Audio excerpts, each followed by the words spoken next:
Good evening, free enterprise fans, and welcome to the next round of the Lali-Ho League. We've got a fantastic race for you tonight between Dia, our number 6 seed, penguin8r, our number 14 seed. I'm Leggy Starscream, and joining me in the booth tonight is Antidale. How you doing, Antidale?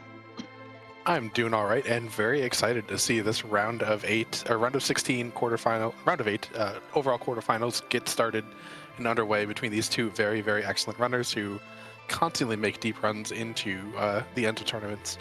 I see we've got a nice Palom start there. That's always a little bit fun.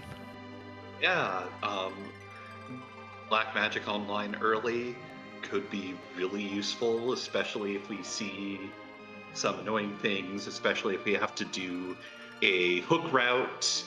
Getting Palom up to Virus or Quake could prove very, very useful for dealing with that. We do have two boss hunts as our random objectives for the night.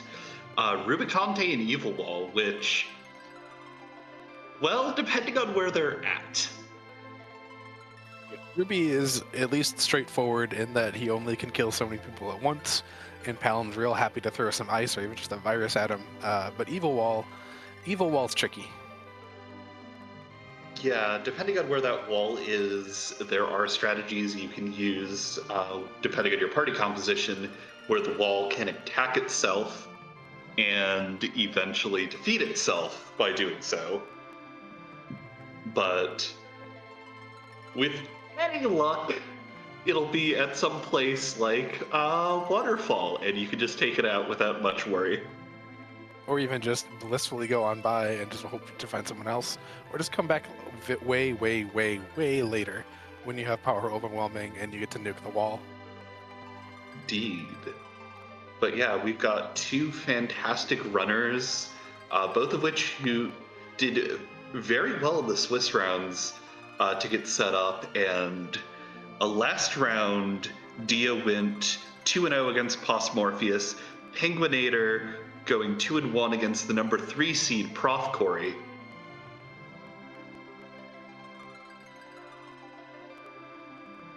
Yeah, we're about at the point of the tournament where the seed numbers that you see there don't really mean a whole lot. These are the people who have made it into the final 8 of the tournament. They are all very, very good. Pretty much everyone has made deep runs before. So, while penguin8r has a seed of 14 and Dia has a seed of 6, they're not exactly very far off from each other in terms of skill. penguin8r, of course, a very seasoned vanilla speedrunner of this game, as well as a accomplished player of the randomizer, won Zima Zone 2. Dia came, I believe, in second place in the Hemingway Open, which was her first tournament, and then has made deep runs pretty much since then, always at least getting into the second stage of every tournament beyond that. But I think we're about to be underway. Yeah. Let's see who our second character and starting item is. Well, we got twins, so that's very nice to see. Oh, yeah. The Dark Imps handing over a spoon. Didn't see a lot interesting from that starter kit, but that is a really good pile of money. One thing that we've kept on going throughout this entire second phase of the tournament is that you get a starter kit of money, but you cannot sell stuff to get money, so you can only otherwise get money by defeating enemies or bosses, and that 76,000 is near the top of the chain.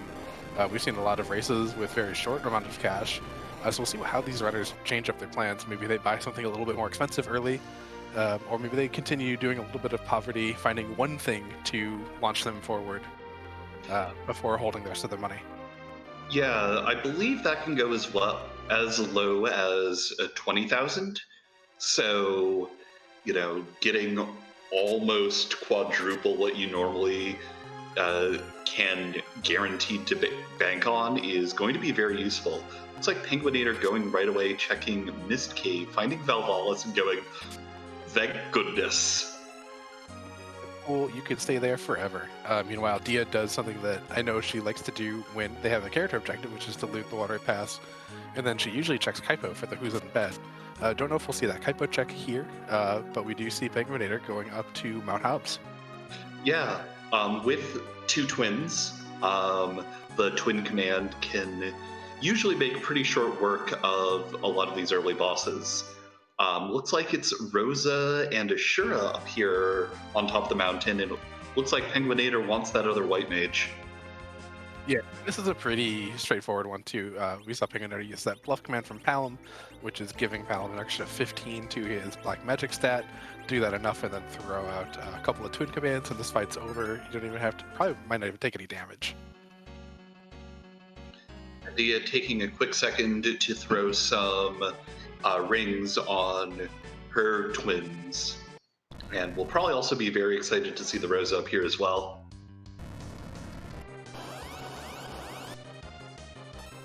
Yeah, penguin8r gets through, gets some level 2 spells on Palom, which is what you're really looking for. And that Lilith Rod too, that's starting off with Sineki, is a really nice find, giving him +5 to black magic stat as well. And then he'll be able to siphon off some magic if he does need it to MP from one of the other characters in the party. Indeed. Picks up some charm arrows, which, you know, little too late there, Gabe, but there are a couple of other mage enemies that those will be useful for. Yeah, well, the charm arrows are good against giants. I think you're thinking of mute arrows that are against the mages. But charm arrows are pretty much the best arrows you'd expect to see out of treasure chests. They do a good bit of damage on their own. They are below Artemis arrows and samurai arrows only in terms of just raw damage. So I always love to find a stack of them. Mm-hmm. Yeah, looks like Dia picks up the arrows as well and is running back down the mountain herself. We'll see what key item checks our runners start going for next as penguin8r goes into the Fubul defense. Yep, finding a nice Octomam, using that aim command with Rosa to get as much damage as possible. Aim does set her attack to the highest it can go, and then also sets the enemy's, I think, evade or defense to 0. So you're getting as much damage as you can out of those arrows, which is really nice because a lot of the early game bows don't give you a whole lot in terms of accuracy. Mm-hmm. And Twin Cast does over 1,000. The Lit 2 coming out does nearly 1,400, and that Octomammoth is down.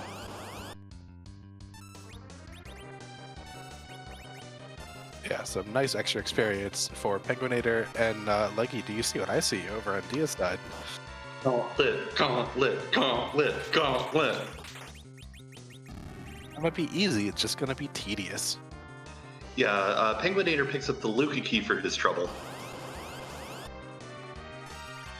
So that will be useful later.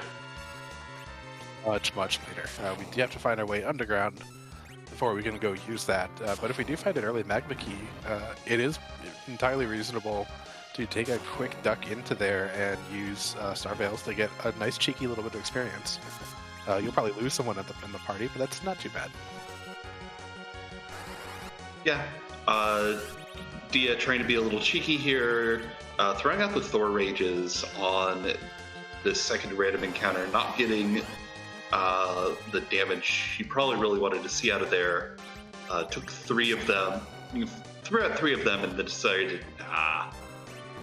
Yeah, these have a surprising amount of HP for the enemies this early, and those Thor Rages don't do that much to them. I'm always disappointed when I try this. Illuminator picking up a vampire from the Silvera item shop. Yeah, definitely a nice find. Essentially healing and damage all in one $4,000 GP package. Something that will be very, very useful climbing ordeals here. Yep. We'll see what he finds. I like this play given that you are on 2 boss hunts and there are 3 bosses up here. But Dia just gets a ninja hat for her trouble taking out that gauntlet. Yeah, it's a really nice hat. You get some extra agility, you get some strength. It costs 25,000 gold pieces to purchase, but not quite the reward she was looking for out of there. Meanwhile, we saw penguin8r loot a black shirt. So Palom, getting that guy a hat, getting that black shirt, all of a sudden is not quite best in slot everywhere, but it's really solid in terms of his black magic stats so early. need. We have a Lunar Sparkle at the first part of the bridge, and it's... Some D-Lunars. Okay. These should be fairly straightforward. You've got the 2 white mages can throw out certain amounts of healing spells. You've got Palom to throw out fire magic. Yep, all the magic's kind of hot and heavy here. The D-Lunars casting their own fire back. Palom says, was it flame? Let me show you how. And almost knocked them off.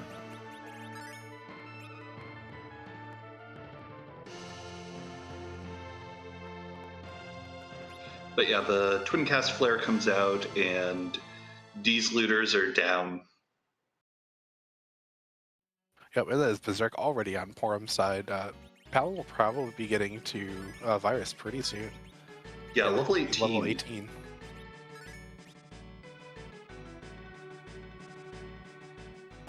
Yeah, just 1 level shy so far. And we come to the back attack. That's some leg. As we were saying. But that's going to be a really nice pickup for penguin8r, getting this objective fight done and out of the way. Yeah, absolutely.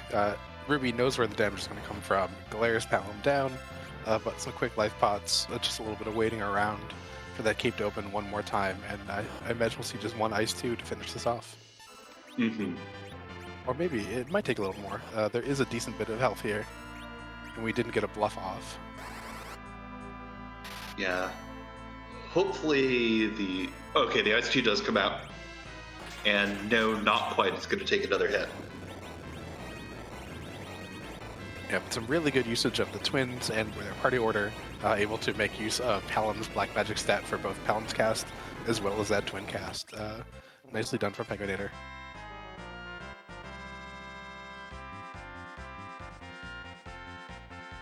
And as we were talking, there is that virus. Why do we like Virus so much, Liggy? Well, virus is 1, a very fast cast, 2, non-elemental, which matters in a fairly large number of places, and 3, it does what I would call not necessarily a metric truckload, but about 0.8 metric truckloads of damage. Indeed. It's really solid damage for the price you get, and for the level that we're at, we should see Palom probably slinging 1,200 or so per virus cast, which is very, very nice for these first parts of the game. Of course, we're here at a extremely free fight. That virus instantly taking out the King of Eblin, and the Queen will wander off shortly after.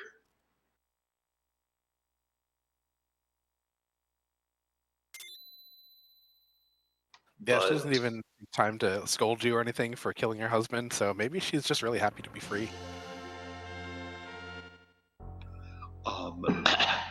I don't think we commented, but do you see what I see lit up on penguin8r's item tracker? The magma key, which must have come from here. Yep. Which means, speaking of doing that early door grind if our runners want, well, penguin8r now has that option. Magma key lets you go directly underground without much of a worry. And 1 door should get Palom to quake, which would be really, really nice. Even more damage, even more non-elemental damage. It's pretty fast, but does not suffer the ravages of being multicast. It hits all enemies for the same full amount. It's a very, very nice spell. Mm-hmm. Though, if you're penguin8r, you've still got the two more overworld checks. You've got Antlion, you've got Baron in here. Looks like he is going for the Baron in first. Probably wants to see who that character is at the very least. But obviously we know that Antlion is the gauntlet. Do you fade Antlion? I'd be pretty tempted to. I've already gone to Fabul once. Like, the main reason why I wouldn't want to fade Line would be hoping to not triple dip landing outside of Fabul. So you'd be hoping for a pan out of one of these early checks. But we do have a mild snake here, Leviathan, just giving the party a nice little washing with that one big wave, and then going to get a virus right to the face. Yeah, this first spot here does not have much in the way of HP or stats. It's the second one, the one you don't get to see, that's the scary one. But those dancing dolls are way less terrifying when you have a Palom. Yeah, this shouldn't be too big of a deal. We might be doing... One virus isn't going to quite cut it, I don't think. It might cut the first ones to the ground, but I don't think it'll take out the back ones. Yeah. Let's see. Got it in one. Yeah, 4,000 HP here split. A total of 7 ways. The big doll gets about half, and then the Cals get more than the Brainas. So you usually see exactly what happened there, of like all the Brainas get wiped out, and then the Cals come back out.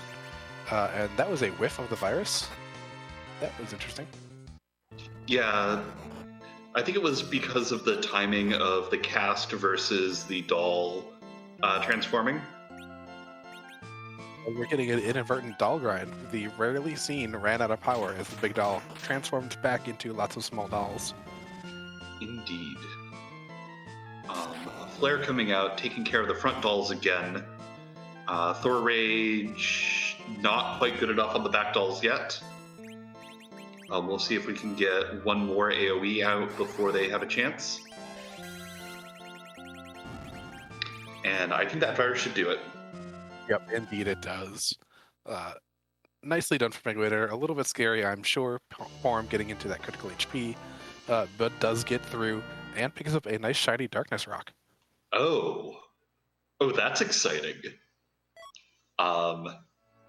Definitely one of my least favorite situations to be in, because now the entire world is your oyster. Well, and the Muna now, I guess. Yeah, you've got access to lots and lots of places. Dia is someone who loves going to the moon. Pancras does too, or penguin8r does not hate it either. But this party is not really a great party for an early moon dive, I don't think. We're missing some people to take some hits. We don't have blink on anyone yet, I don't believe. So it'd be a little premature to do any full moon dive, but we might see a raising of the big whale before going underground just to check that character. Yeah, because at the moment, our runners still will only have 3 characters in party. The no dupes flag is on, so the fact that there's a second Rosa here at the Baron basically means that's a blank character check for now.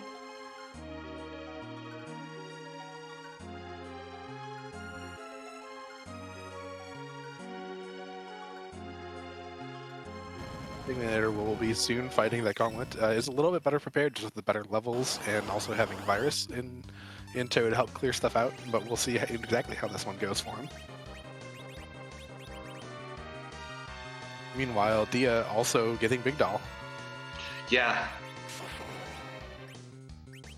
Tried to do some nice cheeky run buffering to get in there before the doll transforms, but both of our runners showing off that ran out of power today.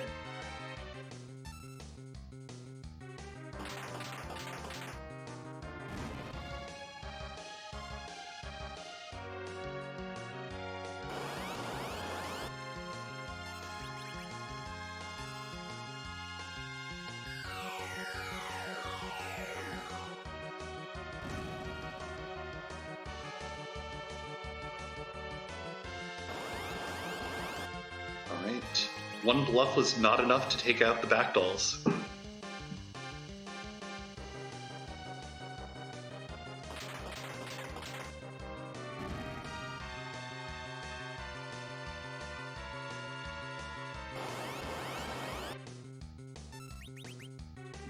But with that, Dia is through. And she will now pick up her Darkness Rock, and we'll see where she goes. There's a lot of good places to go venture forth and see what is. Indeed. At this point, both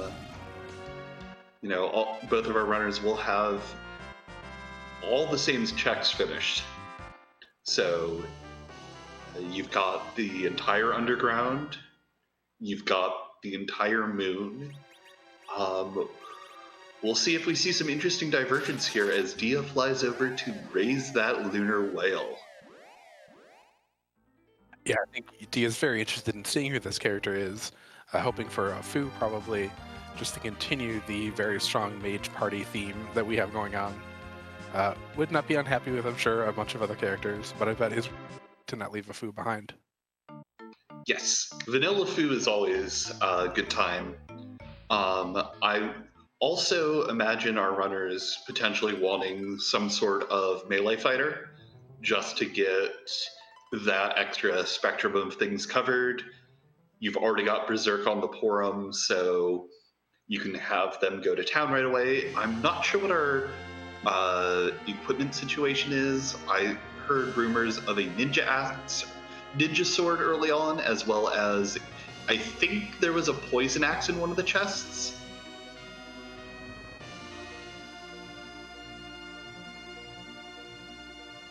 I do not remember what the melee weapons have been, so it will definitely be interesting to see what we actually do have. Indeed. Also, our runners have both looted slightly different places, so what one has, the other might not.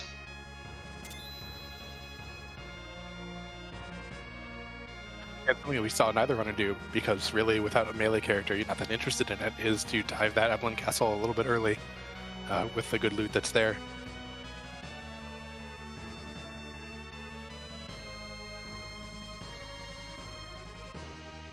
Mm-hmm. Both of our runners taking the looter whale up right away, going for the free character check as well as the gated shop check up here.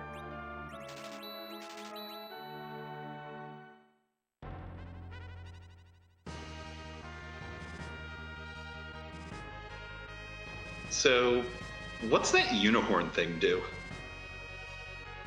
That unicorn thing is a neat trick where you can get your berserkers to stop berserking. It is a great way to get a little bit of front-loaded damage in the Z fight, and then finish off with flex strats that kind of combine both berserker damage and reflect skipping the refill. Sadly for our runners, it's just yet another Rosa. Which we've seen two of the duplicates so far, but this does mean that our runners are still going to be on the three-person party for a little bit.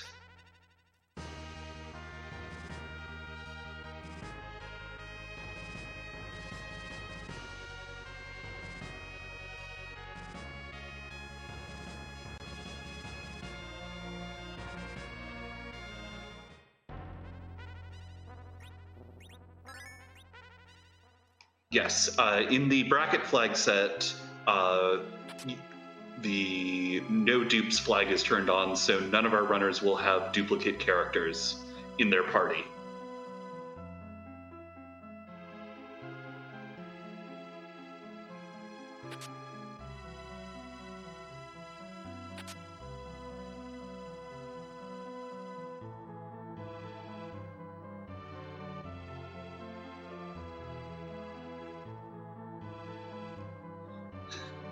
How do you feel about a little vanilla?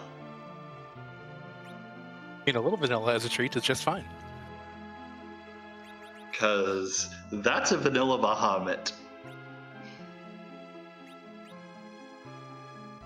And penguin8r is sitting there staring at that 5-star Veils. He'll have fewer than 5 once he's done with this. True. Dia finding Bacchus wine in the Tamra shop.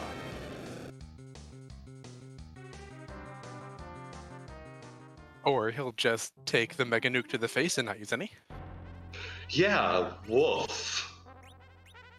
That is a speedy Dargon.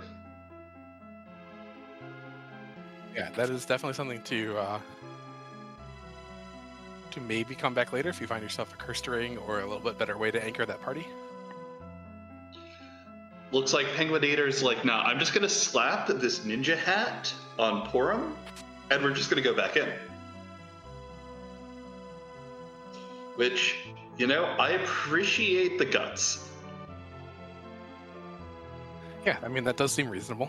And this way you're also probably looking to stagger who gets Star Veils put on. Yeah, while Dia is down in the Fey March, going out and looting all of the chests, having found the monster in a box on the first floor, gets a lightsaber for her trouble, so that'll be nice if we find a sea soul.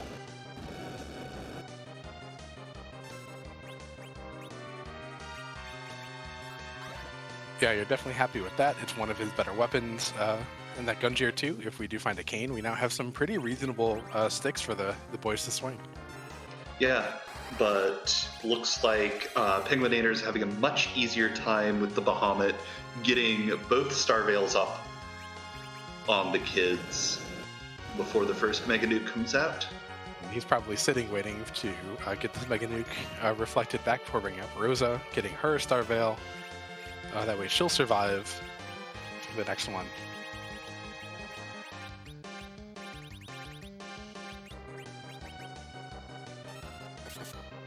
We'll see if there's any attempt to keep both twins up or to just let the wall fall on them, because it should be falling off with either this Mega Nuke or the next one. Dia finds Ogopogo at Ashura. Well, that is not a goal of the seed to find that Ogopogo, so that Ogopogo is probably sticking around for a while right there. But we do find some form of guards there too at the Leviathan spot, so if we do get a nice bit of Hourglass, that fight could be pretty straightforward. Yeah, and Hourglasses were for sale down here in the Feymart shop. Yeah, I don't know if there's quite enough power in the party yet to really take care of them, but that Bahamut is down on penguin8r's side. Yeah, and there's Blink on Rosa. Yeah, that is a good bit of experience points and a Sand Ruby. So we found a package on a Sand Ruby recently, so more characters to possibly join the party. Indeed.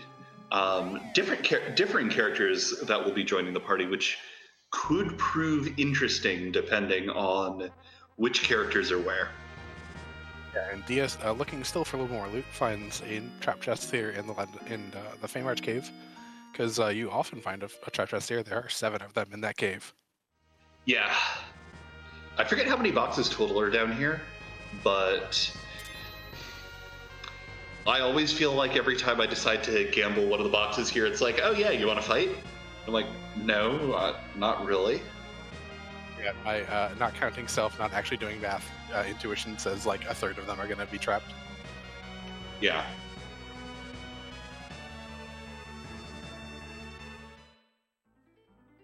Up to and including those boxes inside the Silt House. That was a fun surprise to find out the first time I checked that. Yeah, that can be a rude awakening for there, as well as the trap chest, or the chest in the infirmary in Evelyn Cave. The Sandman can be hiding in there. Yeah, Dia is going to check here. I believe this was the Val we saw earlier. Yep.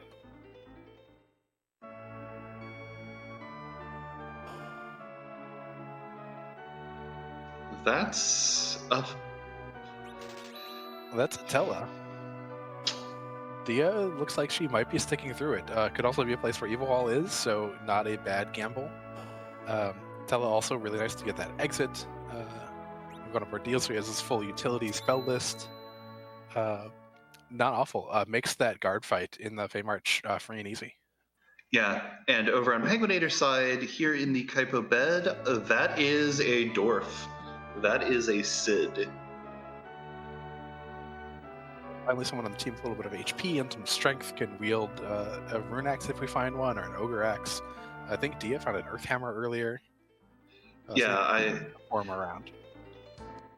I think in addition to that protect ring, penguin8r found a reasonable axe on the moon.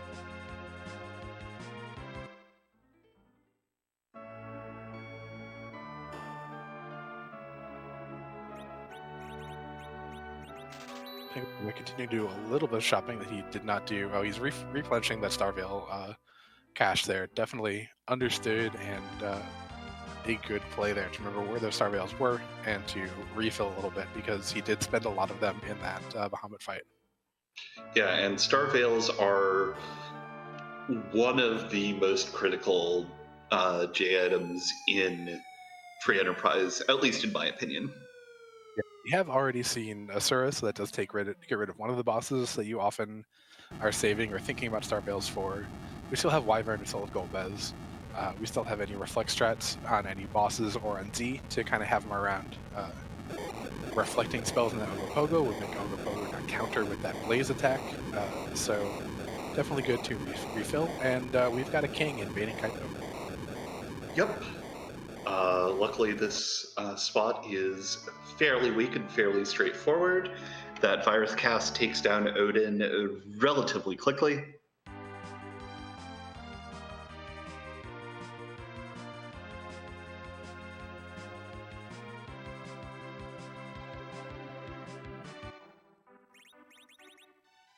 Boulevard is just being very efficient through all these checks, moving through and getting good stuff out of their checks and just making no real mistakes on anything. It's a very good race to watch so far.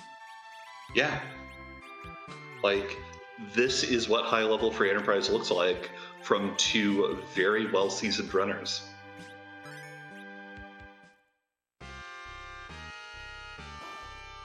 Yeah, we see Dia moving that weak spell up to the top. I imagine she's probably going to go after those guards in the Fey March. That would be my guess for this entire play. Mm-hmm.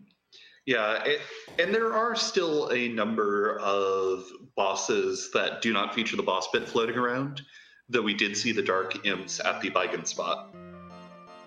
Oh! Oh, she's going back to the moon. Oh, could be a gold dragon grind. Yeah.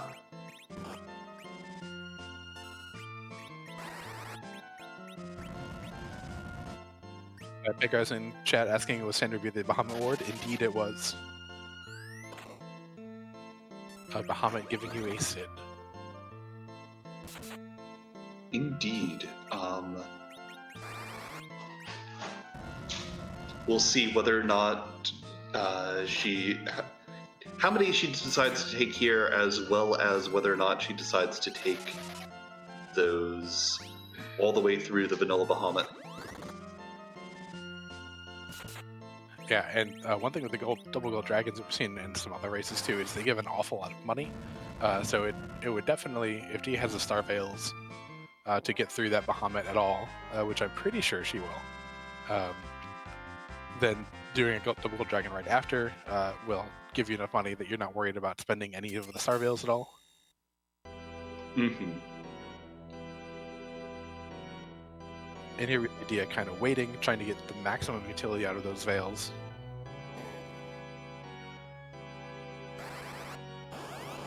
Meanwhile, penguin8r gets a second Sid and fights a Mylon of some sort. Yeah, that is Mylon Z. So, for better or worse, Mylon is currently without friends today. He'll find some later, I'm sure. Look, Mylon can dance if he wants to. He can. Maybe he left his friends behind. Could be correct.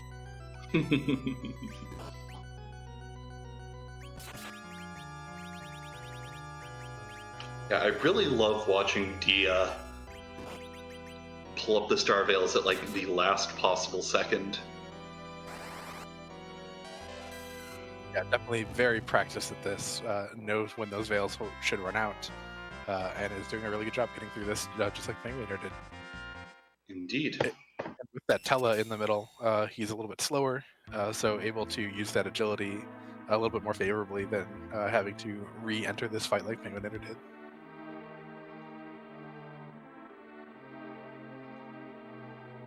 Yeah. Both of our runners having one of the unique characters. Dia is going to be able to get her Sand Ruby rather quickly, and we'll see what Luca is wearing his fashionable jewelry today. I hope it's a crystal sword.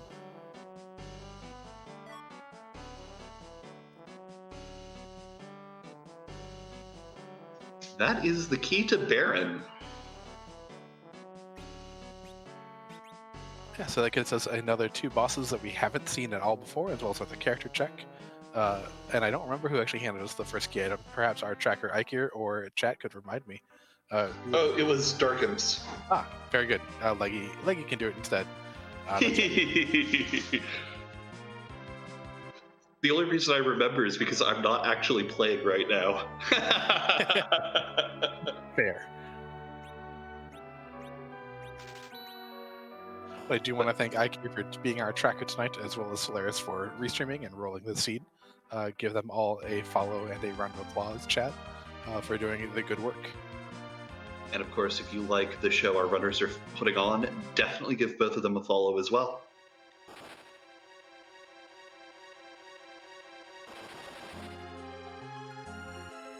They're not doing any looting that Dia did, just going to go straight here, pick up that package, and give a look-see at those bosses and see whether he's interested in taking out those guards.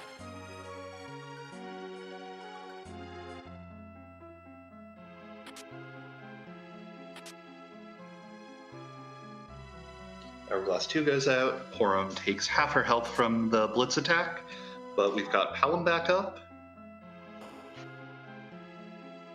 We've got a Tella back up. He'll soon be casting some weak spells, get those dragons down to nice single-digit HP, and then whether or not we get any nice 2s or not. Yeah, and then we'll see whether or not Tella goes back down after. I would be very surprised if he did not nap. I mean, he's an old man. He needs his rest.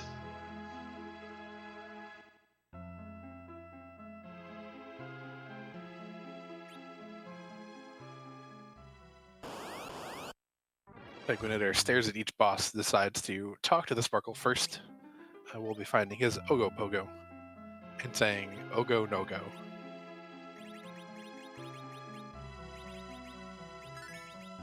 Yeah, the old man is down. Dia did get 1 life glitch on these dragons, so that is 3 for the price of 2. Yeah, Palom was very low on MP, so wasn't able to do any Ice 2, which, depending on your party situation, you can get 2 life glitches off. Do you want to explain the life glitch? Yeah, so the way that life potions and the life spell in general work is that when they restore a target to life, they restore them to a multiple, I believe it's 5 times their vitality stat. But because of a quirk of the way that Final Fantasy IV is programmed with the enemy scripts, all enemies have a vitality stat of 0.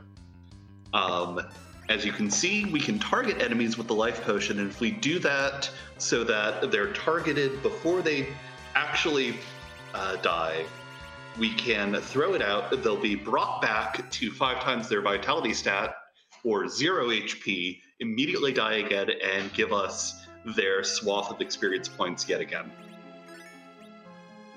Yeah, but those guards got the better of penguin8r. But Sid, and I believe that Runak Sid has equipped, will be happy to attack them if we're able to get that hourglass off. Indeed.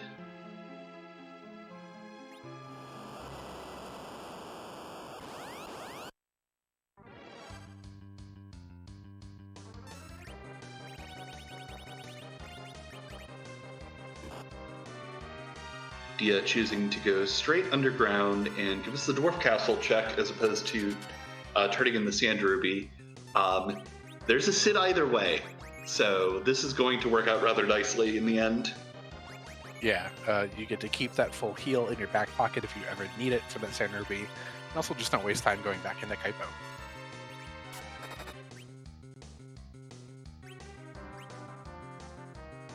But there's a replenishment of Star Veils for Dia. Doesn't even have to go land outside of Baron.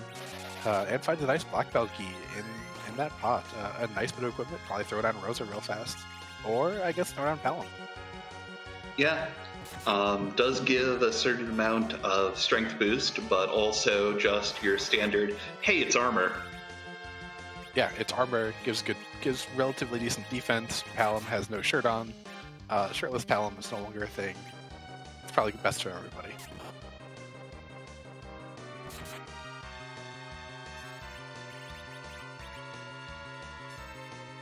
And speaking of shirtlessness, Dia is going to be taking on her Yang at the Dancing Doll spot. Yeah, and we saw penguin8r knock Forum down. I wonder if Forum is going to maybe transition to a little bit of anchor duty here. Yeah, with the Sid swinging the axe, obviously the Rune Axe does a fair bit of damage against these cards because they are enemies. Yep, and now that they're tiny little frogs, does even more. Although that roll, Sid, good grief, only 3,500. That's a little better.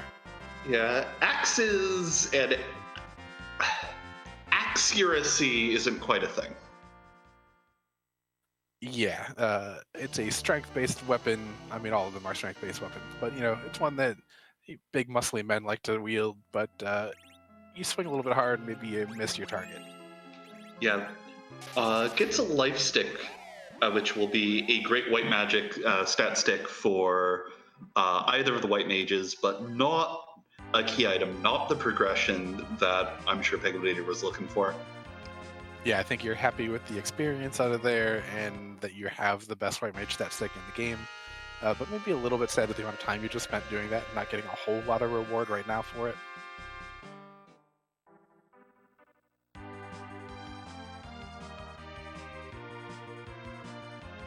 We'll see if he goes to Luca Cave or goes to the top of the tower or exits the underground entirely, and maybe we'll see him play at Baron. Yeah. We know that at the Bygone spot is the Darkhams, which I know we saw Hourglasses. I'm not sure what status effect spells Pelham has at this point, but those should not prove difficult. We have the Odin Throne, which is a key item and a boss check, though it is quite difficult, especially with a Brooder boss down there. And we do have the Baron Throne, which has a character as well behind it. Yeah, penguin8r will be looking to fill out that party a little bit. We've seen, a duplicate Sid and 2 duplicate Roses. So I think yes. that allots all of our duplicates. Yep, so anything here will not be something penguin8r has seen.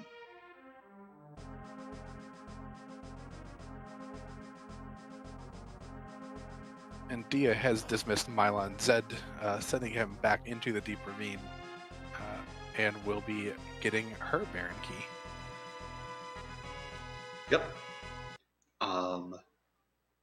We'll see where she heads next. There are a couple of options on the table between also running down the Baron Key. I would love to see one of these runners do a cheeky keyless tower. Yeah, Keyless Tower definitely had a lot of play early in the tournament. It's an interesting play in that you get to see the boss, you get to see another boss at the top of the hook route, and if it's bad, you just get to reset back to the bottom. Neither runner really needs the 25,000 experience that's there quite so much anymore. Both of them in the 30s. Yeah. With the party setup they have, and with the levels they've gotten from Dia doing that Gold Dragon, penguin8r taking one of the Fey March bosses, doing the basic Baron Castle route should be fairly straightforward with power overwhelming. penguin8r throwing out Venom on the party against on the party. Yeah, throwing it out on the party, taking advantage of the interesting way that Final Fantasy IV deals with status effects. Venom will block that hold spell that Colas is just about to cast. And so therefore his party's able to just throw on some Star Veils on whoever is left after the Shadow Dragon has a nice little snack. Yep, the Shadow Dragon will eat until up to 3 times or until there are only 2 characters left standing. So in this case, without any instant death protection that I recall our runners finding, there will be 2 characters knocked down and the dragon will run off. Yep, guess he's full. Sid is definitely a meal, so not surprised that with Sid and then just a light snack and Quorum's 300 HP, the Shadow Dragon runs away.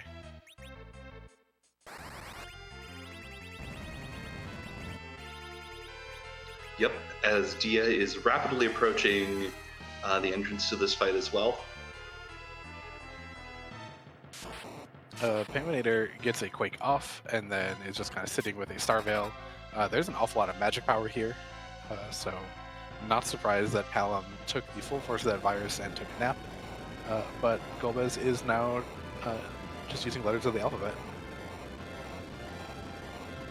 Yes, and as we know, literacy is the most powerful weapon of all.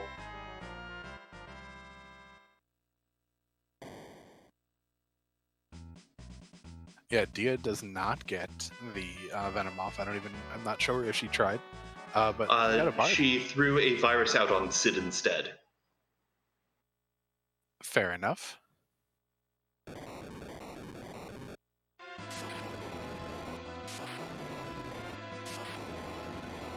And looks like our character here is not but a spoony bard. Which is great, we have that spoon, right? Yeah, right? He can stare longingly at that spoon, sing songs to it like it's a microphone, but he will not be able to wield it in battle because, well, we just turned that off. Yeah, the spoon flag was on for the Swiss rounds, but it has been turned off for brackets. Meanwhile, Dia, with not getting that Venom off like penguin8r does take a reset, does not win any of the 50-50s, and gets knocked back down. Oof. And penguin8r only gets a siren for his trouble. Yeah, I mean, you're not, like, super sad about it, but you're also not actually happy with that. Yeah, resets out of the Tela, which we know is a good call because Evil Wall is not the boss behind it.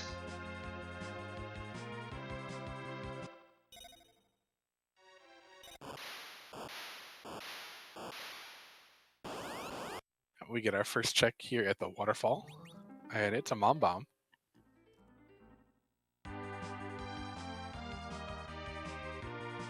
penguin8r resetting to defuse that situation, and now has not too many super appealing options left.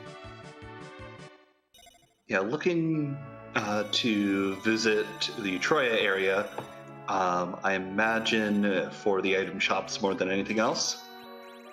Yep, looks like it. Get some camping supplies, we get some ethers probably.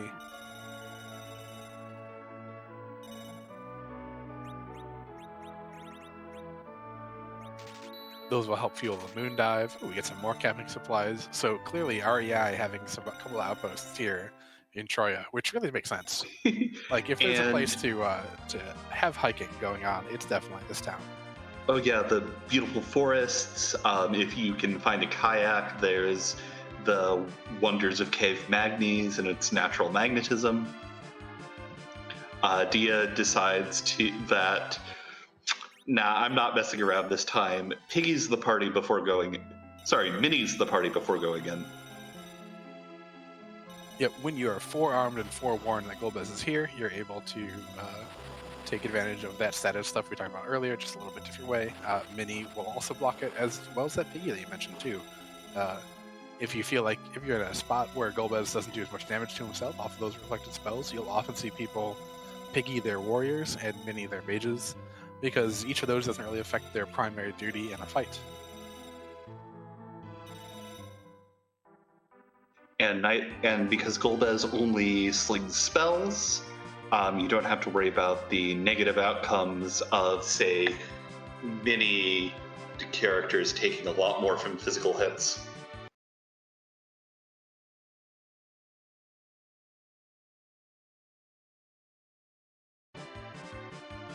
And we see Porum throwing up a Star Veil. We'll see Palom doing that also very soon. And then we'll see Golbez do like almost 4,000 damage to himself off of these first two spells. Yep. Penguin8r going to run up and get his Sheila 1 check out of the way. Yeah, I think this is our first Sheila 1 check.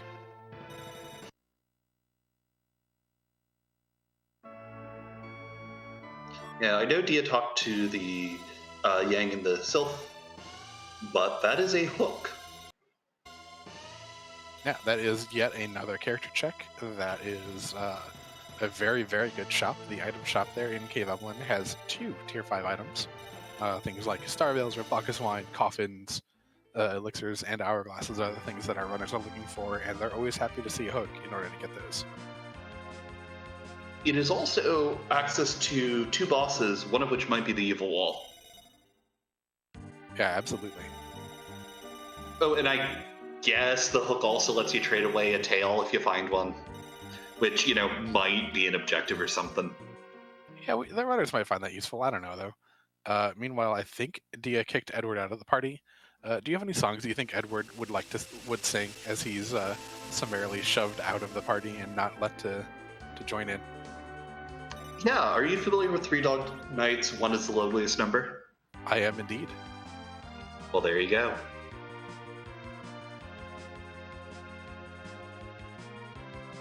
I am very much appreciating watching the minied character walk through the halls of Baron. Yeah, I love the alternate characters sizes and stuff. The piggies are great. Also, Scala did a great job with the handling of those overworld sprites to color them up nicely, along with the fat pellets.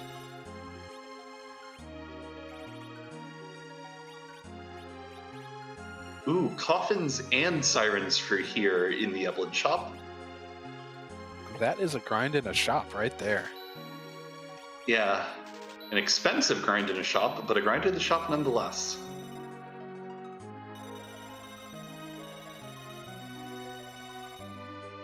And of course, Dia's just going to turn around, bright eyes, and let's go see who's on the Odin throne.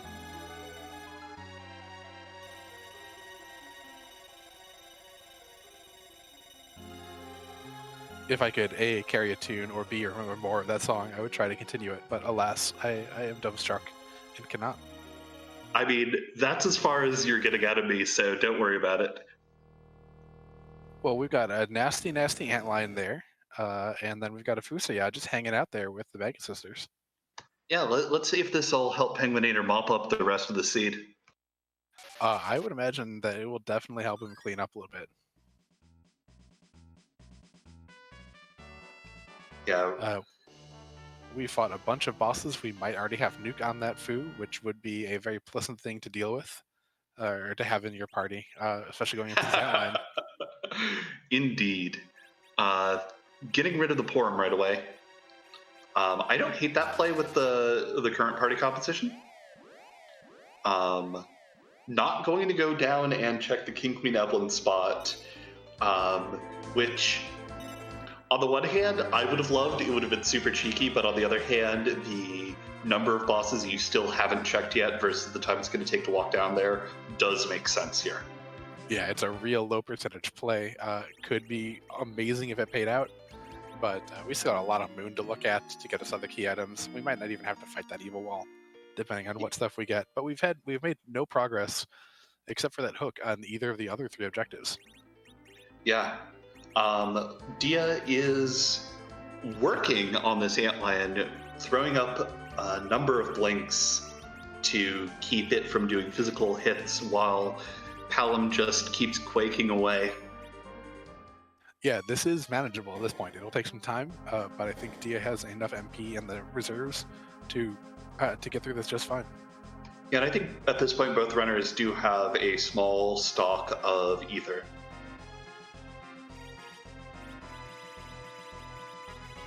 It's good to have a small stock. You don't want to develop a crippling ether addiction, but it's nice to have, a few just in reserve. Yeah. Little in ether is a treat.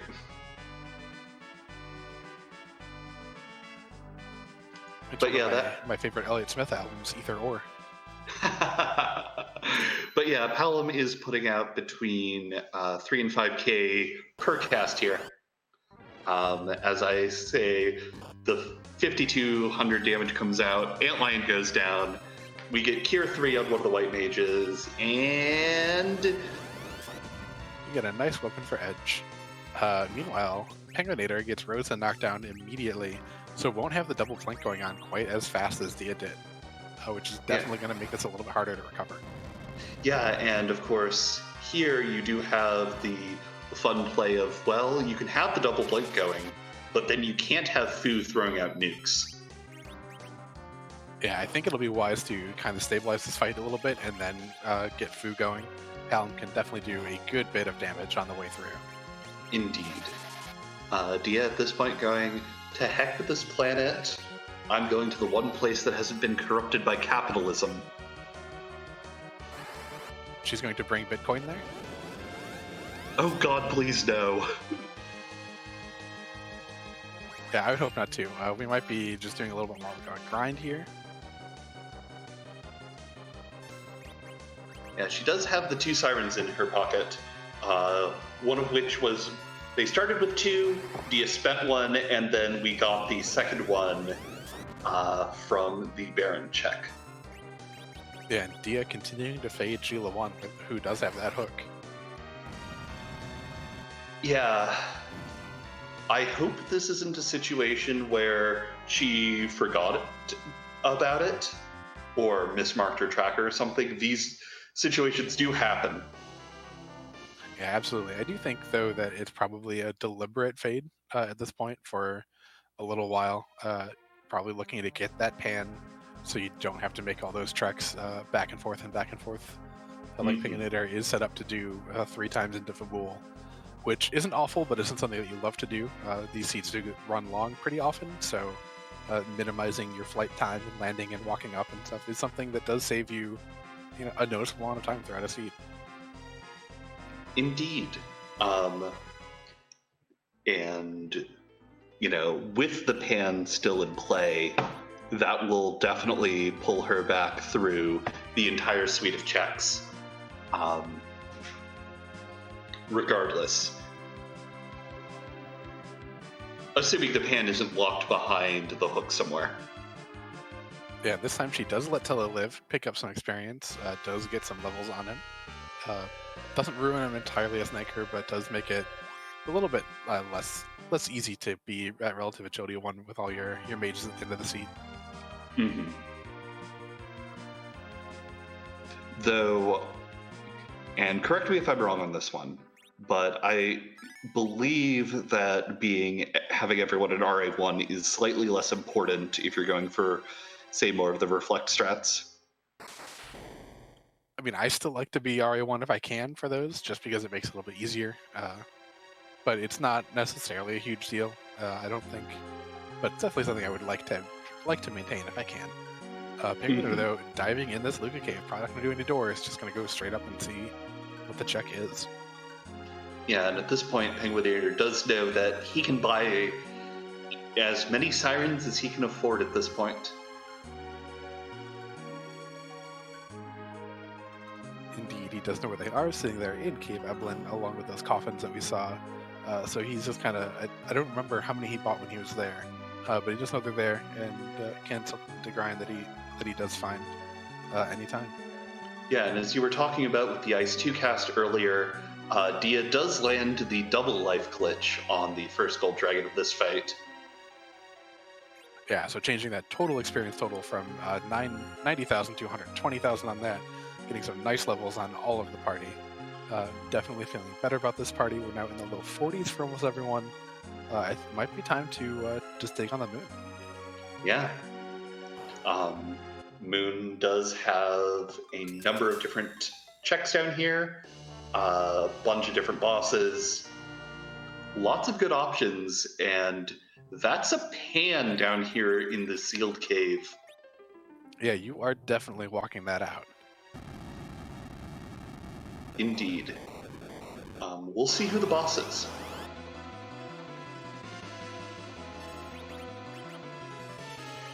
That's a D missed. Yeah, that is a stack of freebies to go check once you're out of this cave. Yeah, since we have no free key items turned on, D-Mist, once you find, encounter, and defeat D-Mist, you can go into Mist Village, visit Riddy's mom, who decided to take a nice nap outside in the sun, and she'll give you a key item. That key item is normally handed to you in the middle of the game by Edward, and it would be the Twin Harp and Troya, but with no free key items, we've shifted it over to this boss. It makes for slightly more interesting routing, and really makes the D-Mist hiding here in the sealed cave all the more exciting. Absolutely. Penguin8r's got a good shot at ending up at 10 key items after this check. He's sitting at 8 currently, and we'll have a total of 3 key items to find once he's done fighting this D-Mist. Indeed. And with the number of key items that our runners still need to find for go mode, even if Dia does pull the evil wall somewhere here on the moon, this could be a pretty pinch, especially if there are some radicals that Dia gets pulled down from non-terminal key items.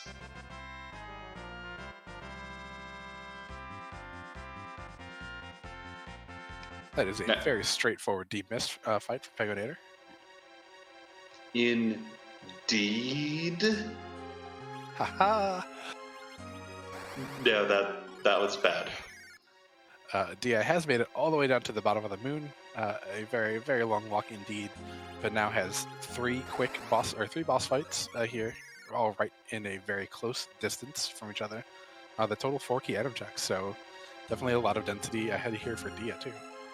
Yeah, going straight for the two key item checks for 1 boss fight.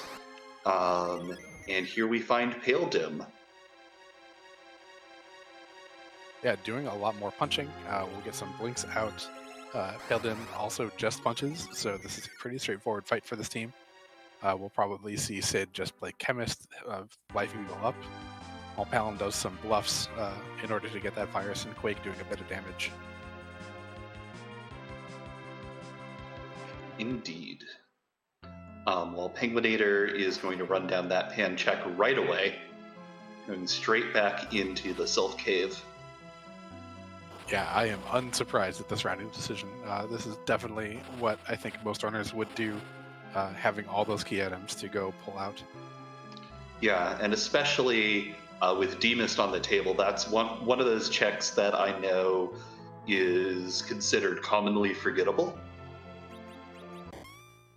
Yeah, absolutely. A lot of runners, I think, will make a little special notation on if they're doing any boss tracking that they found D-Mist, or maybe on a piece of paper or something, point to their sticky on their monitor, say go find D-Mist, because it is very forgettable. But did you see that sword? Yeah, that's another half of one of our objectives. Yeah, so Dia would be very wise to go do that sealed cave that we got the key so early, because that would lead her to half of one objective and half of the other, and possibly more. Mm-hmm. Yeah, the D-Mist check is going to give us just an Assassin Dagger, which, Penguin8r could throw on the Bard. You could do that. That would be an option that you have available to yourself.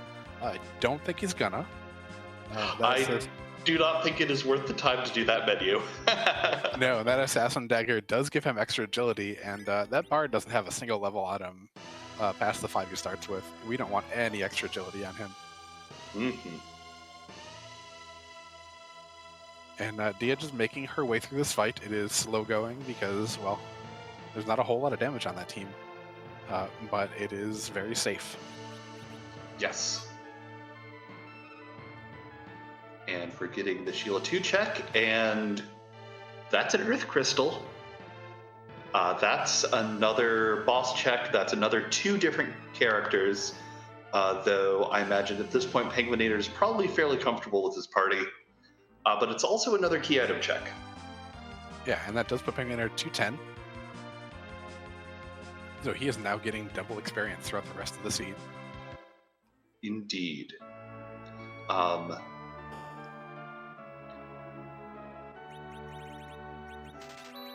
Now, I personally will laugh if the evil wall is at the Mega Sister spot, because that check is technically available to our runners from the word go. Yeah, it's always very rude for a boss to be hiding there, especially if you don't get the Earth Crystal for a long time. We've seen a lot of Demas there this tournament, which is always fun as a viewer at least, because that Demas could be hiding your underground progression, and it's the last place you're going to check. Yeah.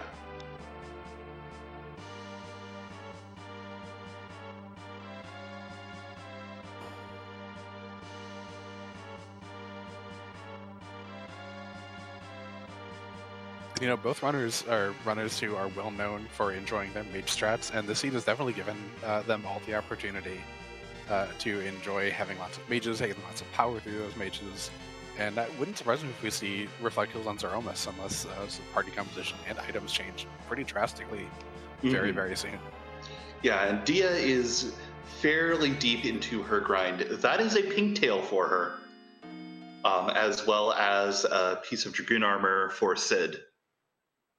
Yeah, definitely happy to get that extra key item, that one that gets you closer to go mode. And frankly, letting Sid take a punch down here is going to be very, very useful. It's too bad he didn't have it on for that fight. Indeed.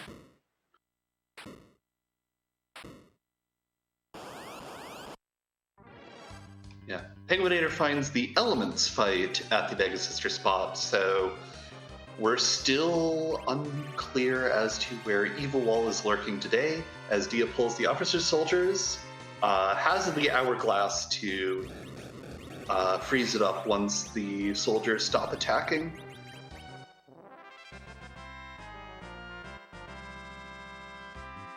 Yep, making this nice and safe.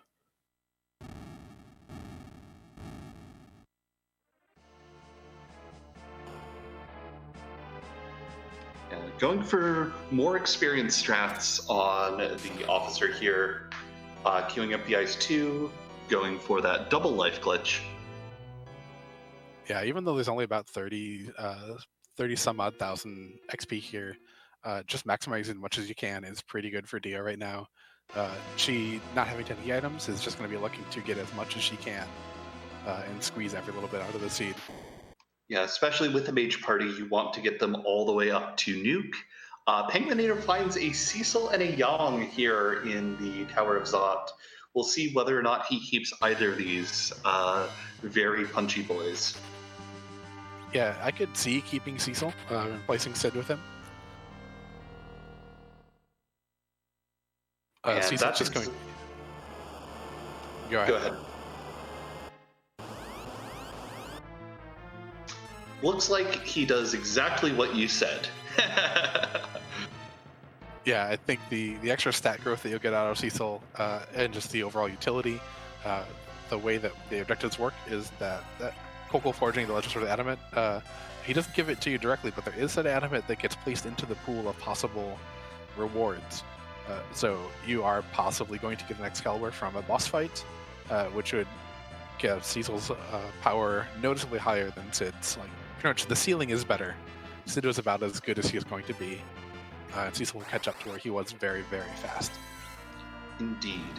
Dia did get a rat tail from that last boss fight, and is now looking to take down a CPU down here at the Ogopogo spot. And it looks like she's going for the reflected float strategy. And gets it. You love to see it. So do you want to explain what the shenanigan there was? Yeah, so you throw up a wall on someone because you can't target the enemies with float, which is just so sad. But then you're hoping to float the attacker because now you can quake to your heart's content. The attacker, even though the sprite looks like it's floating, isn't actually floating at all according to the game's terms. But sure is now with that float command, or float spell landing on it. So Palom can now bluff up, can throw lots of quakes out. Sid can, if he gets his bearings correct, go attack the CPU directly. And the Earth Crystal, other than our characters is a key item bust. That is a black shirt from penguin8r. Womp womp. I mean, I wouldn't hate throwing it on Fu. I don't think he's wearing anything very impressive, but not the dream. Yes. And at this point, I think this is going to come down to where that twin harp and adamant are. Yeah, it looks like penguin8r is setting us up for a grind. This is one of the spots here in the underworld where you can summon the gold or the yellow dragons here that are worth 34,000 experience each, and should be very easily done and killed with this party. Mm-hmm. Yeah, kills off the Edward to ensure the anchor status is maintained before throwing out the Quake that easily takes out the Egg, which has somewhere between 18 and 1900 HP. I always forget exactly where that line is. It is 1800. I believe on the head. That would make sense. Looks like rolls up, orders a single scrambled egg, and then says, let's go to the tower. Yeah, pretty much just doing enough to get line and useful in this fight. And gonna go see who is talking to the Mega Scissors here at the top of the tower. Indeed. And I feel like each runner is playing pretty much to their strengths and to their how they like to go through a seed. Dia takes a little bit of a riskier line usually than most other runners, and often gets rewarded for her play. penguin8r just being very solid, running through all these checks, making sure that he has all the knowledge that he needs before he goes up to the moon. Yeah, and both of these runners are getting rewarded with the various different key items in their own way. It's just the question of which combination of checks is going to be faster and who can backtrack across the other checks that they haven't done yet faster. Yep, there is that adamant rock.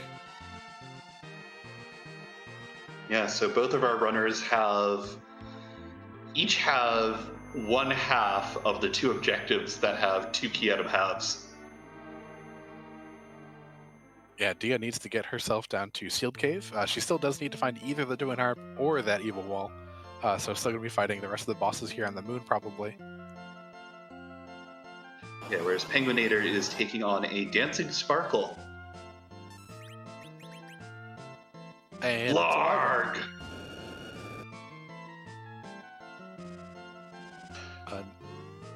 Yeah, one problem with that Edward anchor is you're not able to be RA1 with Fu. Eddie has 9 agility to start with, and Fu starts with 20. Starts with and stays at 20 agility until he gets to past level 70. Mm-hmm. So, ooh, that's unfortunate. Unless that's going to be a bounce nuke. Okay, good. Yeah. Luckily, Fu has enough magic resistance that he was able to survive the opening Mega Nuke volley, but the reflected nukes from Wyvern are coming out now, and penguin8r is going to have to take the reset here. Yeah, and Pankra is pointing out in chat that we do have a ninja hat that we got from that Fabul gauntlet, the alternate gauntlet in Antlion Cave. So switching that on to Fusia would give him 23 agility, which would get him enough. Yeah, but it looks like penguin8r is choosing to just drop down the battle speed to make sure that ATB ticks don't bleed nearly as much as they do at RA1. I mean, battle speed 1. What are acronyms? Yeah, and this is not a pleasant Baigen that Dia is fighting. This is the first fight that's really unsafe and hard to manage. Baigen at Crystal Lord Altar is going to punch very, very hard. Yeah. And Baigen's always interesting because if you play this game casually, you know, he's tough, but like fairly manageable. And if you speedrun this game, then it's just, okay, we're going to do some shenanigans and set up a Meteor kill of Tella. But here in the randomizer, if Baigen gets put in one of these later game spots, it's devastating. Yeah, absolutely. And people in chat are suggesting to blink up. It's just true. It's what you need to do. But Baigen's getting 3 turns and is just absolutely running through this party. It's hard to get those blinks out as fast as you need to in this fight. You really need people to be able to tank at least a hit or two. And that is a tall order for this squishy mage party. Yeah, it does look like the Cid is berserked, which definitely helps getting that damage out, but Rosa tanked a hit, I suppose. Yep, but this is going to be not great for the team. We do get the arms down, which is great. And Cid will help buffer the Q a little bit since he is berserked, but this is overall probably going to be another unsuccessful attempt from Dia. Yeah, because that recover happened super quickly. The arms are going to go back down. And we'll see whether or not she has an opportunity to get things up. There goes Cid, and there's the recovery. This is looking less and less good. And I think Wyvern is up to 3 Mega Nukes to penguin8r's 0 successful fights or getting a wall up in time. Switching that battle speed back down to 3 and just trying a couple different things. We'll see if he's able to make any more headway this time. Yeah, both of our runners facing some really nasty fights right now. Like, these runners are both very, very good. These fights are very, very difficult. Yeah, if penguin8r is able to get going and get a few people staying up after that first Mega Nuke, he'll be in a much better spot. But looks like he might be adjusting. He's getting Assassin Dagger for Cecil, maybe throwing Cecil a little bit earlier. Finally, remember to switching that Ninja Hat onto Fu. This is a much better setup. Yeah, and it looks like Dia is going and making sure that her party is safe, secure, online, getting all the blinks up that she can before things get out of hand, unlike last time. Yeah, and part of the rudeness of this Baigen fight is that you're using a Quake very well in order to clear out those arms, but Baigen will reflect walls back onto your party, which means that your blinks might get reflected back onto Baigen, which is just awful and rude. Awful and rude is the way that you're making me feel tonight. Yeah, penguin8r getting 4 things out there before the Mega Nuke, 2 people surviving. This is going to go much, much better. Indeed. Ooh, 3 Rosa low rolls, very nice. Yeah, and the nukes from Fu are coming out, so hopefully this is enough to take out that giant lizard. Who is a dragon? More of a dragon man. For some reason, I thought you were talking about penguin8r and not Dia, so never mind. Fair. Baigen does have the snake arms. Yes.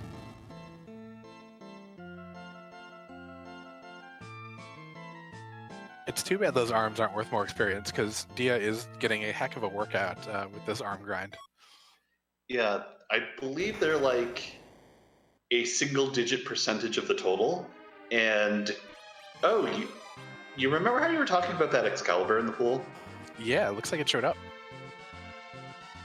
That was a very long fight for the Excal that penguin8r is going to walk the heck out, because you walk out an Excal that you just spent like 5 to 10 minutes getting. Yeah.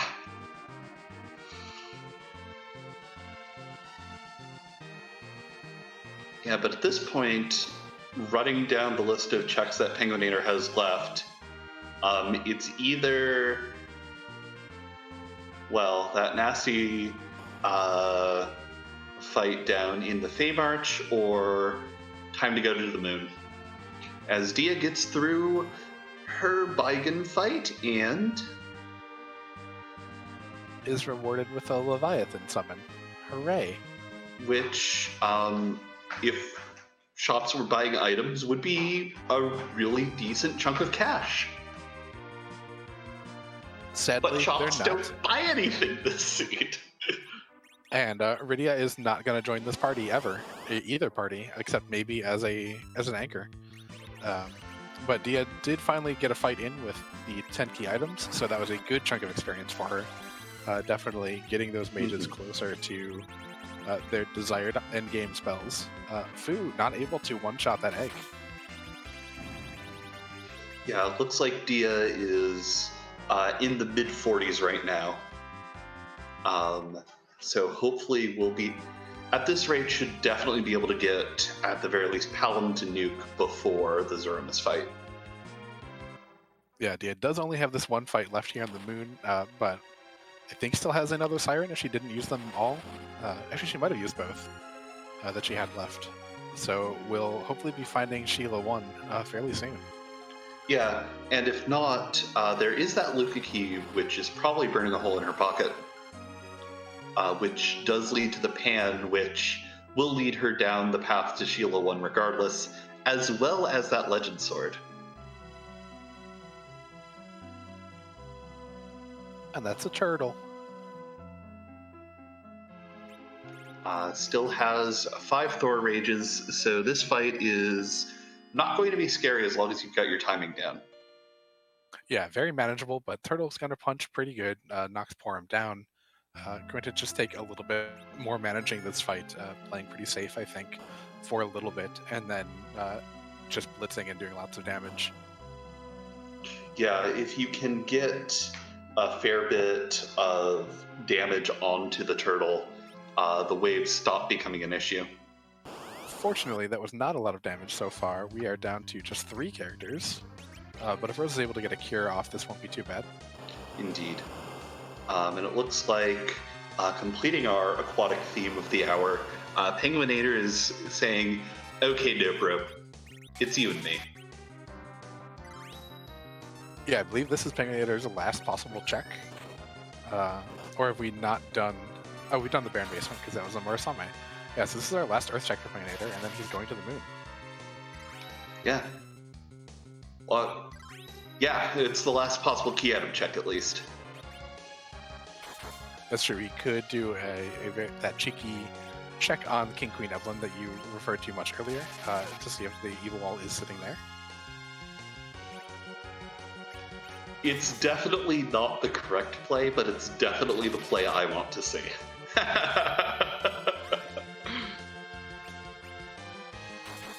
Yeah, and ETAP in chat asking, wow, just out heal the waves? Yeah, once you get Kainatsu's total HP down far enough, because the wave is based on his current HP total, you're able to just out heal him and tank him. So it's just a mad rush early to get down to where it's manageable, and then you just kind of sit here. Yeah, and with Rosa throwing out the Cure 4s, it does between 4 and 6% of Kainatsu's current HP. Yeah, and meanwhile, Rosa takes offense to Edward still standing and not napping, so throws an arrow in his face. penguin8r's Edward is back to napping. Yep, both of our runners doing a really good job of managing their anchors. Yeah, neither of them spent much time shopping for a curse strike either. Both of them just preferring to not spend time walking into shops and just going straight for it. Yeah. And like, if you know how to set up the agility, and you know, if you have that game knowledge, just hard anchoring a low-level character is such a fantastic play to watch in action. There's Medio and White for various members of Dia's party, and a tower key. Yeah, so I bet that's the thing she chases first. I would not be surprised to see Tower Key into top of tower or the reverse. She's looking for enough stuff that the order is pretty immaterial. I imagine she's checking both no matter what. Mm-hmm. While penguin8r, it is finally time to go to space. Let's go to the moon. A moon that is extremely unhaunted this time around. Yeah, I am normally expecting about 2 to 3 key items up on the moon, and instead we got 4 this time. not counting the one in the summon spot as well. So it was a pretty significantly loaded moon in terms of key items. Penguin8r, or Dia, is now back on the blue planet and running straight to the tower. Yeah, at this point, outside of that tower key check, both of our runners are going to be retreading the other's steps. We'll see whether or not Penguin8r delayed coming up here to the moon will allow him to get through some of these rude fights faster than Dia was able to, due to just the additional time and experience invested in the party. Yeah, and the Fusayatu. That is a thing that Penguin8r's had on his side. He's had Nuke for quite a while, and Dia is still yet to get it. Yeah, it looks like Penguin8r is opting to go for a top-down strategy, popping over to take on that first altar, the one Dia just fought. And I promise you I remember exactly which boss it was. I believe you. I believe that you know that it is the turtle here, just casting waves at the party. Yeah, I do that the whole time. Definitely did not forget in the 2 minutes.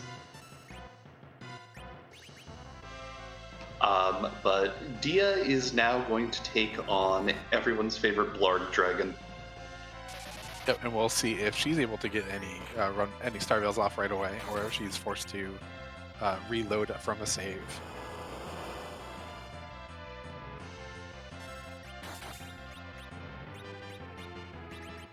Going for the run buffer.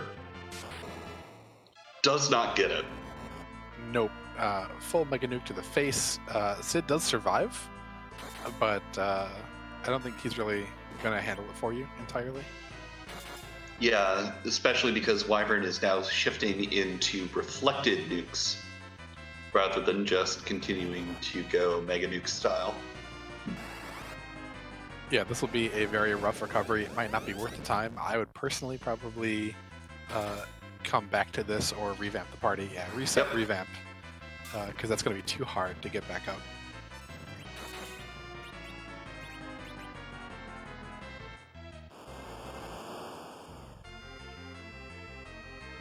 Yeah, resets down to the floor right before the tower key room. Might opt to do that first. Might opt to just go straight back up to Wyvern. Looks like it's option number 2. Yeah, both runners see that obstacle and like, I can do this. I got it, no problem. Let's hope for Dia's sake that she does get it through a little bit faster than Penguin8r. Indeed. And like, you don't get to this point in a tournament if you don't feel confident in your ability to get through various fights. Yep, and here Dia is checking the equipment, probably going to be moving that ninja hat onto Rosa, it looks like. Mm-hmm. She will be the fastest person in the party, I think, unless Pora maybe is equal to her at this point. Yeah, also turning down the battle speed just a little bit. And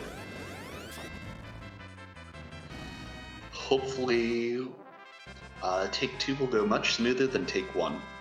Meanwhile, Penguin8r is through the turtle, is able to get that tower key very shortly, get some more levels for the team, getting almost to Nuke and such on the party. Yeah, and you can see the power of Fu meant that fight was much faster than Dia's. Yeah, Nuke does such good work at knocking down the turtle's HP there, so you can tank the waves faster, and just having the extra levels a little bit. Plus, Excal Cecil doesn't hurt. I've heard he's good. I hear he's alright.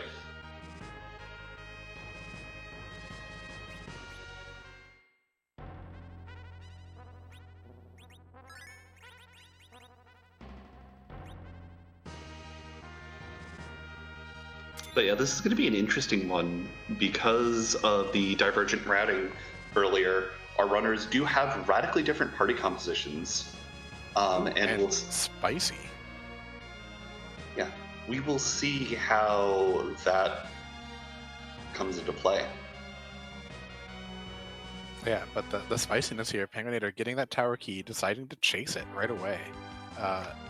He is hoping that it's all behind a chain, probably. Hoping to get that Twin Harp which provides Evil Wall and also gives him a key item that he needs for Go mode. Yeah, though at this point, the Twin Harp is the only cheating key item that he has in his well, I suppose it could be Rat Tail. Except that we know Dia already has it from further down into the thing. So yeah, but it could be in Penguin8r's mind of he's got 2 chances here to kind of chain some things together, and taking the risk here to come back to Earth and see what's what. Yeah, unfortunately, we do know that both the Adamant Rock and the Pink Tail were down there at the bottom of the moon. Yeah, so this has to be Twin Harp, right? I think so. That sounds right. But that's not an Evil Wall. Nope. That is a free boss and a free spot. Palom is experiencing a nuke to the face, shrugs it off.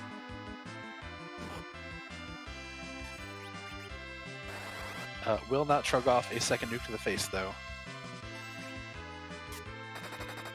Yeah, unfortunately, that sets Dia back yet again.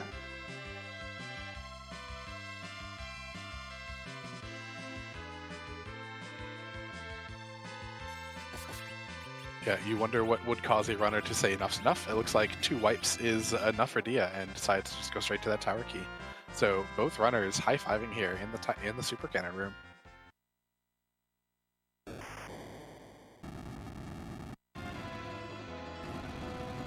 Yeah, and Pankraz in chat is describing why Wyvern is pretty mean there overall. The damage that Wyvern does with that Mega Nuke isn't really that high, but is pretty fast. And so you're not getting a lot of front-loaded damage off of the Mega Nuke that you're trying to reflect, and it does just enough damage on the single-target nukes that it's probably killing someone, maybe not. It's just a really awkward fight that's hard to go through fast. And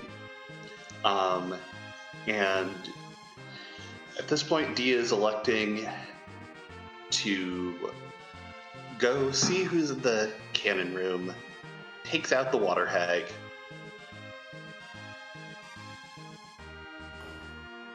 And it's a race to the bottom of the tower. I think Penguin is going to win this particular foot race, though, just by virtue of that head start.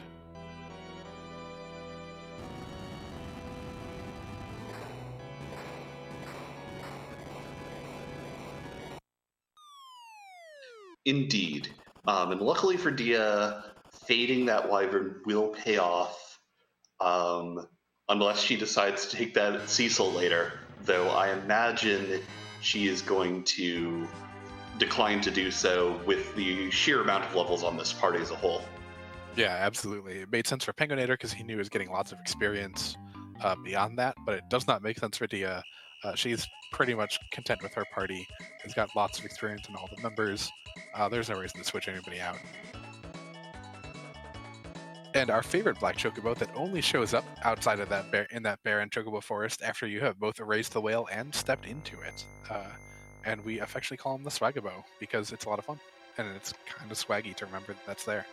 It really is, especially when you can tie it together with some super swag routing.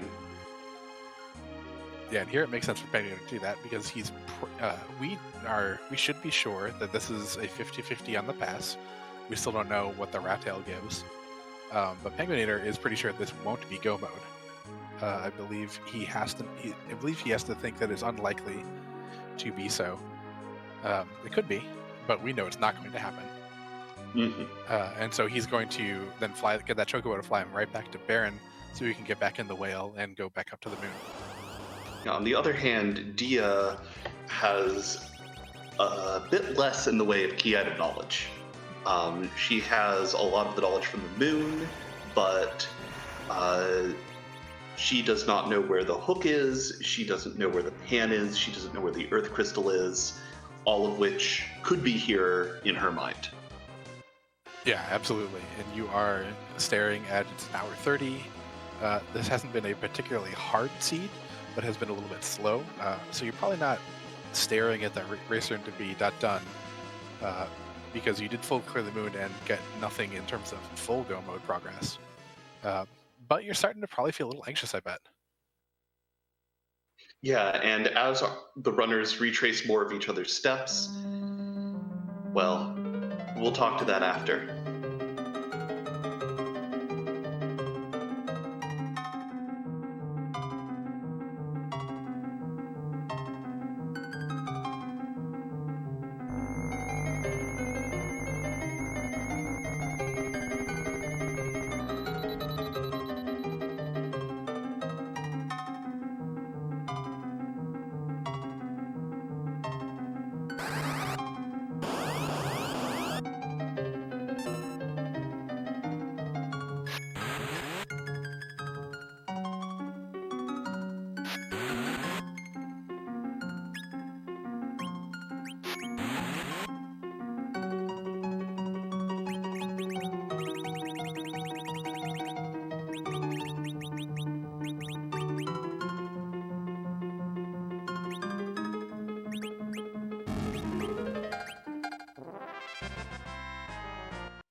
And I believe that should be called the Pidge 01 special with both Pain Man and some Super Mario RPG music there.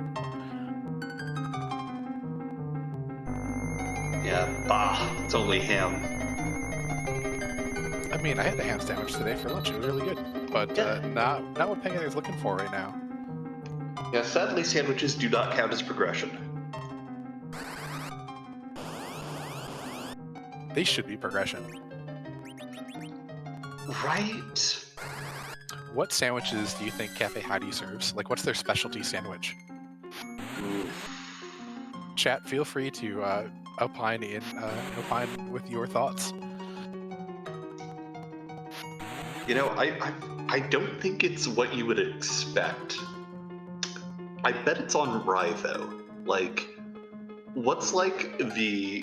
Obviously, there are a couple of canonical sandwiches you can get on rye bread, but like, what do you think the weirdest thing that would like really work for a rye bread sandwich would be? It's And that's probably my good. bet. Yeah, it's good that you said would really work, because I was going to say like a banana Nutella sandwich on rye, which would be awful. Well, why would... I mean, yes, one could imagine all sorts of awful things to put on a sandwich, but I'm thinking of like, okay, you know, it's weird. You wouldn't think of it necessarily right away, but it works.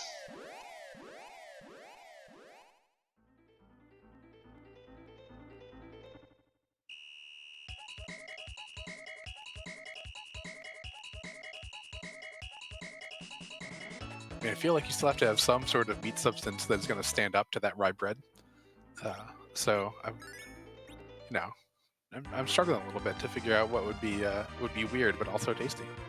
Yeah, well, while you think about that, Penguin8r is going to where he knows progression lies. It is down somewhere here in the moon. Yep. Dia is going to do her waterfall check, and I imagine finally go over to Sheila 1. Or no, she didn't save over there, so it resets her back. Is this Luca Cave? Yeah, this could be Luca. This could be going to do Ogopogo. But this is Luca. This is great news for Dia. Indeed. Ogopogo, we know, was nothing of import.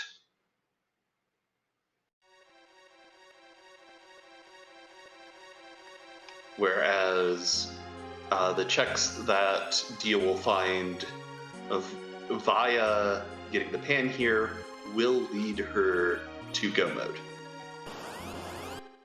And we do have some suggestions for sandwich talk. Denari or Kylan Woods does think that the banana Nutella might work if the rye was striced extremely thin, and Nova Astria says toasted rye, perhaps it's a little bit sweeter. Scala throwing out some caramelized onion, apricot, and goat cheese bruschetta, which does sound like that would be a great taste combination. Yeah, I think we've got excellent sandwiches here. Yep, and then the Blarg toasted peanut butter and dill pickle. I'm not sure if that is toasted or just carbonized, but we can. It maybe depends on the spot.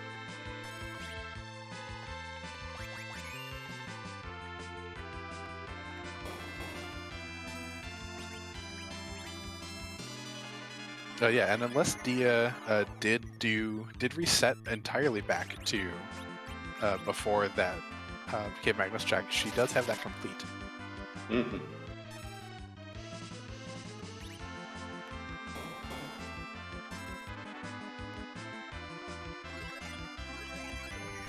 But doing a little bit of a door grind, getting those last levels on the party. Definitely looking Palom to get to 52, I think as well as Porum to get their ultimate spells. There's that nuke. Rosa not quite at white yet, unless she got it before. I know we saw one of the white mages up to white for Dia. I didn't catch which one in the post-battle level up menuing.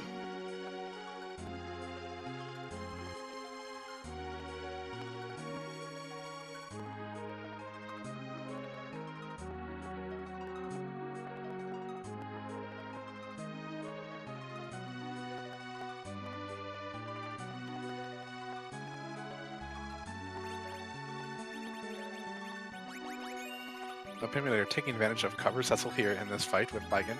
It's a little bit awkward just in that back arm can cast Vampire on the party. I believe it's the back arm that does that, which could knock one of these people down into critical, or down from critical to unconscious HP totals. But overall, handling this fight very, very well. Looks like that Cecil is probably not back road glitch, getting a whole lot of damage out of him, but he's doing enough. Yep. Whereas Dia is going to get her pan. And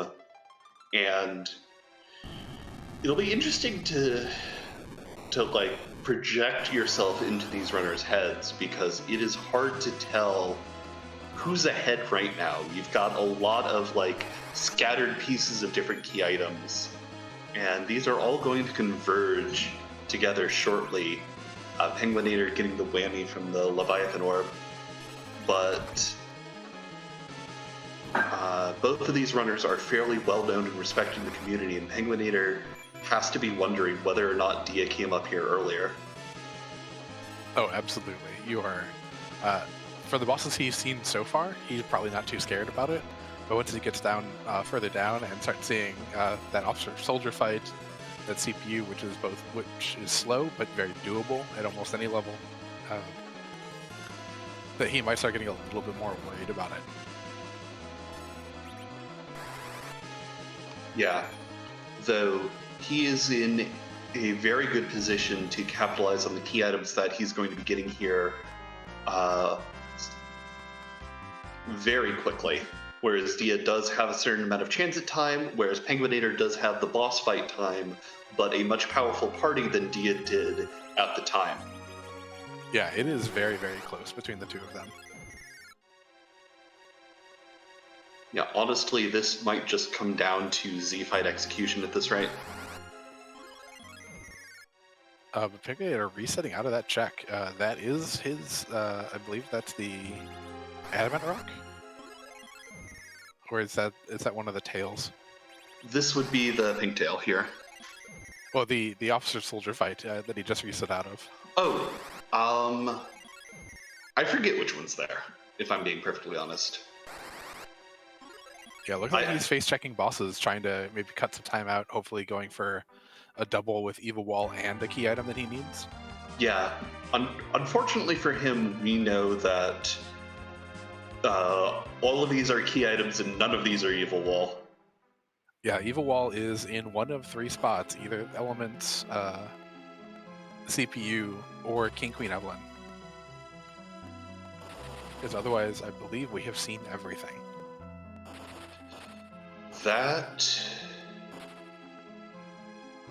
I believe that is correct.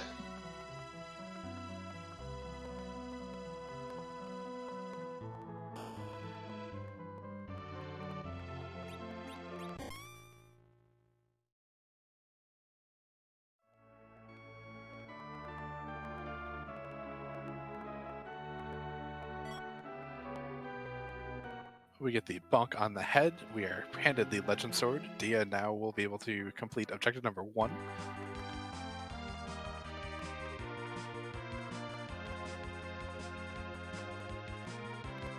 Yep. We'll see whether or not she forges before going back over ground. It looks like the answer is going to be yes, which makes sense.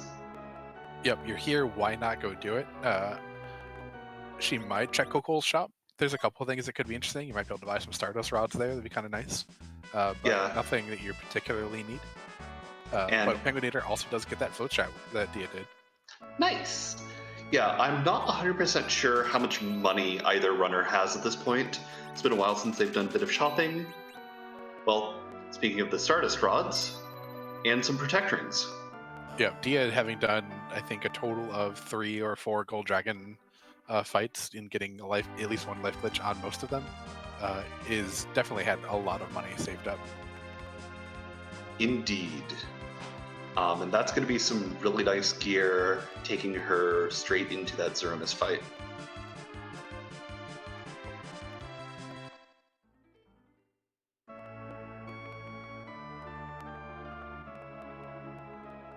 Yeah, Pal, I'm going to be pretty darn happy to strap that on. Yeah, and I imagine when penguin8r gets his Adamant Rock, he's going to be very excited to see those Stardust rods for the Fu as well. Yeah, it looks like penguin8r maybe was thinking about trying to back row glitch Cecil on that fight, but does have a full inventory. At least it looked full when he was kind of scanning down in it. So unfortunately, we'll just have to manage for a little bit longer. Dia, though, finally getting to Sheila, will soon be picking up that hook. And that hook will put her officially in go mode. And I believe at this point we know that Rat Tail turn-in is going to be the pass. Yeah, don't know if Dia will know that. She might. Because I forget where the Earth Crystal was. Was that Sheila too? That was Sheila too. So, does not even bother checking. Takes the hook and leaves. I do not blame her. Yeah, that's interesting. I would have at least talked to Sheila Sheila the second time in order to get a key item, and hopefully it's the pass. Otherwise, she's setting herself up for a long walk down the moon. Yeah, which if penguin8r does have that bit of better knowledge in terms of the totality of key items, so if he decides to turn in the extra tail versus Dia neglecting to and just opting for, I know I need to turn the pigtail in, I need to go, that might be a difference maker. Yeah, and Dia goes and looks at the character in bed, sees it's Sid, and says, "Nah, I'm cool. I don't need you." Partially because she already has Sid.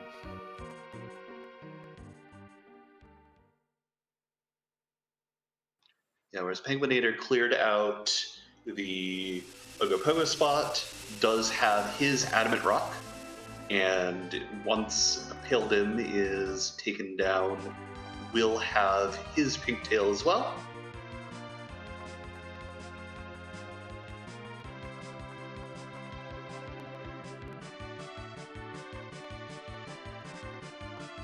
Yeah, and PK bringing up a good point. This should be Pinktail, which means penguin8r will likely not get the Rat Tail. So both runners could both not get the pass.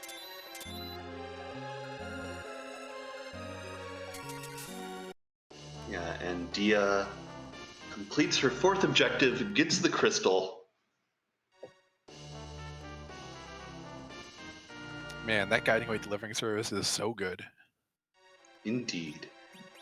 Dragoon Spear for her trouble. Also going to take the time to turn the Rat Tail here. Gets the pass. Yeah, very nice. That will be a couple minutes time save for her, not having to fly back to the moon and walk all the way back down to the bottom. Definitely looking like she is in significant control of the seed. Yeah. Got Nuke on the Kid. Got White on at least one of the White Mages. So I think it's time for the most important question of the evening, Leggy. yeah, so did you ever figure out what you wanted on that sandwich? I think I'll just be boring, and I'll get a Rachel. That works. But at this point, we do have the other question of the evening, which is the question of Zeromus. Namely, Zeromus is a big butt, kind of a jerk. So we like to keep him hidden away up here on the moon. That Wow. first ring by, holy heck. That is amazing. I don't remember if Dia had checked that earlier when she was here in the shops, but that is a heck of a pickup. You love to see it. As penguin8r is going to pick up his pink tail and get into go mode, Dia is about to walk into the Zeromus fight, see which of the over 500 different sprites it has been randomized to, and answer the question of... Whose butt are we going to kick tonight?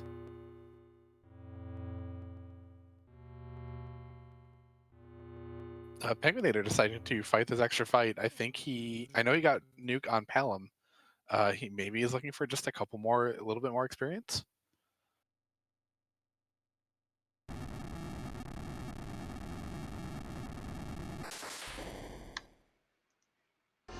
Is butt gonna be cute? Hi, Zoe. Hi. That is also a very important question. Well, we're about to find out. Now, we have from vanilla changed so that anyone can throw the crystal. You don't need to still new party to do so. The crystal does still transform Zeromus, but as you said, Leggy, it's not the same face, it's not the same butt. All the script's still the same, so the fight is the same. We just kind of give it a facelift. Yep. Dia, having a Silk Whip out there is going to be really nice. It allows us to nerf the first Big Bang really easy, as well as get Zeromus's ATB ticks down even slower. Yeah, it is super nice for double white Zeromus strats. If you have two nukers, you're not quite so worried about it, but the white takes a lot longer to actually get out there and cast, so it's very, very nice to slow Zeromus down that little bit more. Yes, but here we have our de facto final boss of the night.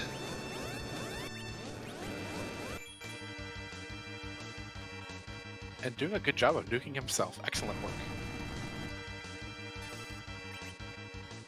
Indeed. You always love to see Zeromus hitting that 1 in 5.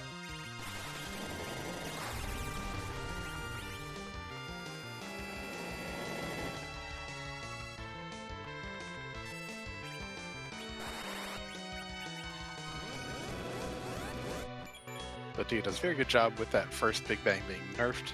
The first one's pretty easy, you just need to do it before that Big Bang comes out. Subsequent ones, though, are a little bit trickier. It's a much smaller window because of how the Zeromus script works and how he sets spell power at various points in time. So Dia's hoping to not have to bother nerfing the second one, just because that's reflex strats generally shouldn't have to, but it looks like we might need to. Mm-hmm. Or Rosa will just have enough HP to tank this one and get everybody back up.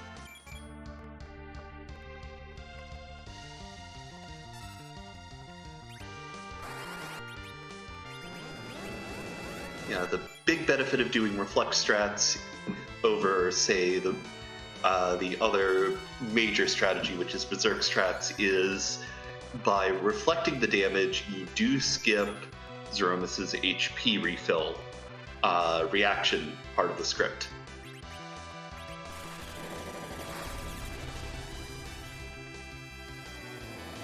Oof, that nuke right onto Rosa, right before the Big Bang, and she still lives. But Rosa is a champ. That is why she is Bae. Sid just tosses a life potion on her because he doesn't have faith. But it's okay. Everyone's alive.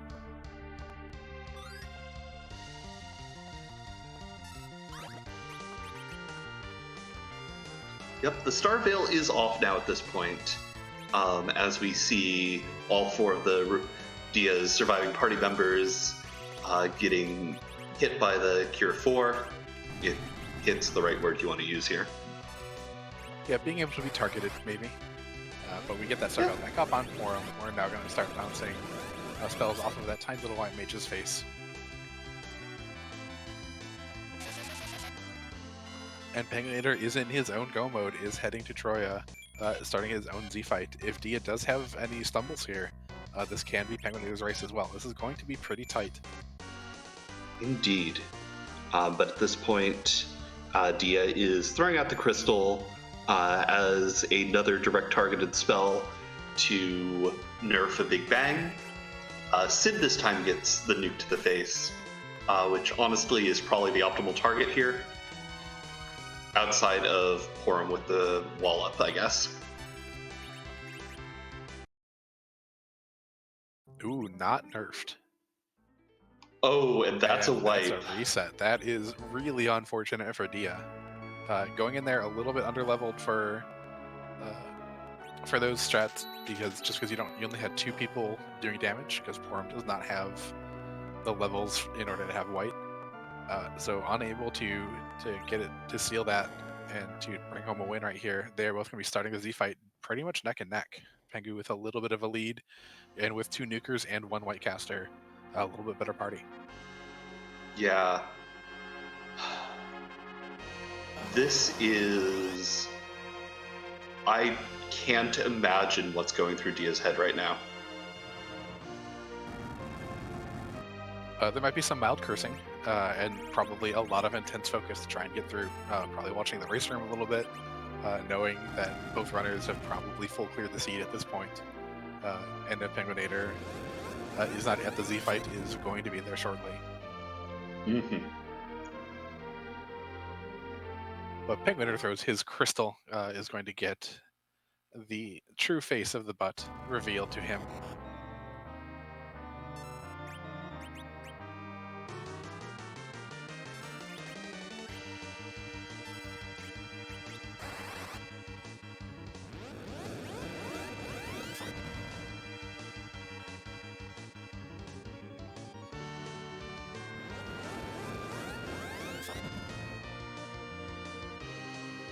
penguin8r doing one of the more common strategies that I've seen lately of throwing the Star Veil up on the top character, but Rosa casting white because it has a lot of delay, so you'll be able to make sure that it does hit Zeromus, and then Fu doing a direct nuke so that you do nerf, but you nerf with damage.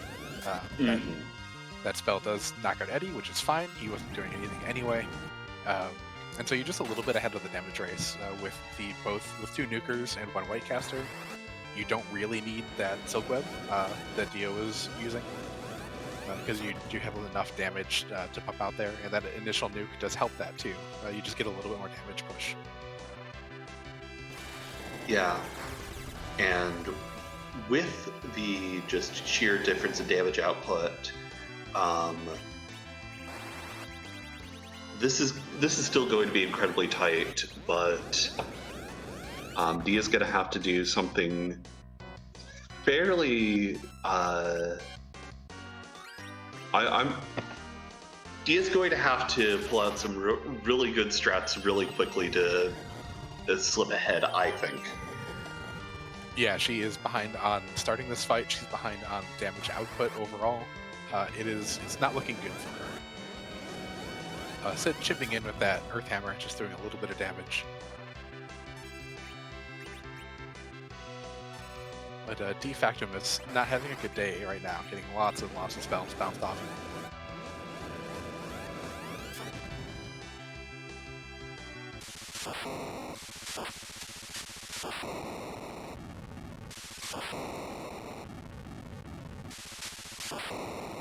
But that is a final reflected nuke. That is penguin8r taking this race with an official time of 1:55.22. GG's to penguin8r. Yeah, it sounds like we have a penguin8r in the booth with us. Once again, GG's. Thank you. So, how did you feel about having all those mages right away at the beginning of the seed? I was pretty happy about that. Just blasted through the seed with Twin Cast. Got to be a no loot Lucy for basically the whole game. So that was really good. And then I came in with a particular strategy and more or less got to play it, but I didn't get much in the way of objectives. So I was starting to sweat right around the time I was heading towards the moon. Yeah. What did you think about that moon this seed? About which? The moon. So I kind of came in here planning to split the map and try to do the opposite of what Dia would do. So I think I did that by avoiding the moon for the most part. And got a lot of checks, not a lot of good checks, but I did get a pretty good party, so at least that helped out, and I guess was enough to carry me through in the end. Yeah, it was interesting because Forge and Trade the Pinktail had half the check on the moon, half the check on the blue planet. And the moon just had so many key items this seed. Yeah, so going down the bottom of the moon, I was kind of thinking I needed to snipe out an evil wall to be able to win, and that's kind of why I did a little bit of a weird order with the crystal sword altar first. And then did find the evil wall. Then I got to the CPU and I kind of thought, well, maybe Dia came here early and then hard faded the CPU, and I thought that was my possible way I could win. So I kind of committed to that. And then the way the key items came out ended up being faster just to still clear everything in full clear. Yeah, you were expecting to see Rat Tail or Pass there at the Officer Soldier fight in White Spear? Yeah, I knew it had to be Rat Tail and to pass. So I did the Officer. It's a little faster to get that pass and not have to walk again. Do you want to take just a moment to congratulate Dia for completing the seed and coming in with an official time of 1:57:43. GG's to Dia. But that early cheeky Cave Bahamut check, what drove you to do that? Were you thinking about maybe doing any gold dragons coming back up later? Well, there's still at least one boss hunt objective at that point. I don't remember if the first one had been cleared or not. So I figured check it if it's free, if it's the objective, I want to know about it. And can also have good loot. I think I'd pulled a protect ring. So figured I'd go in. I got a little bit greedy and I was trying to hold my star build to make it last longer, and unfortunately had some trouble with the mega nukes in this run, but I think the experience probably helped. It got me to Quake, I think, which is a big deal. Yeah, speaking of Mega Nuke, that Wyvern.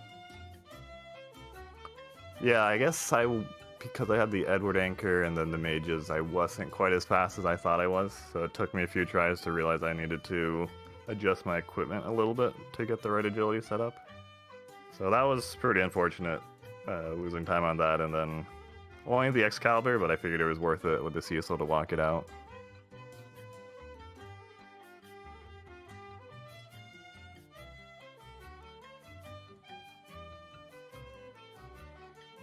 Yeah, now that you've taken game one, any thoughts going into game two?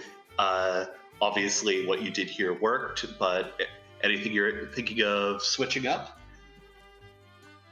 I'll have to look back to see exactly how it played out. Probably not doing the exact same strategy. I'm not going to give away any future strategies before playing them out. But we'll see. We'll try to mix things up a little bit for next game.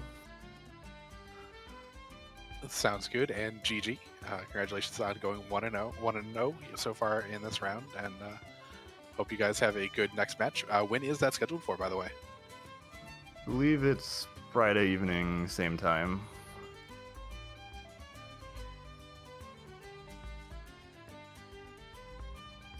Well, Leggy, do you have any other questions for penguin8r tonight? Not this time. Just congratulations once again, and best of luck in your upcoming race. Alright, thanks, and GG's to Dia on a super close match.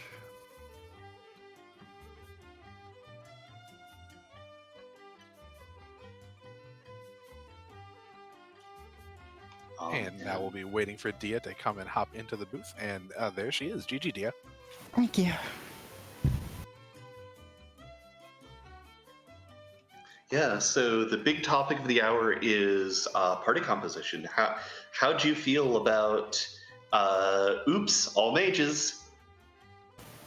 Overall, I was fine with the party comp. Regretted not going giant once I went through Moon without nuke.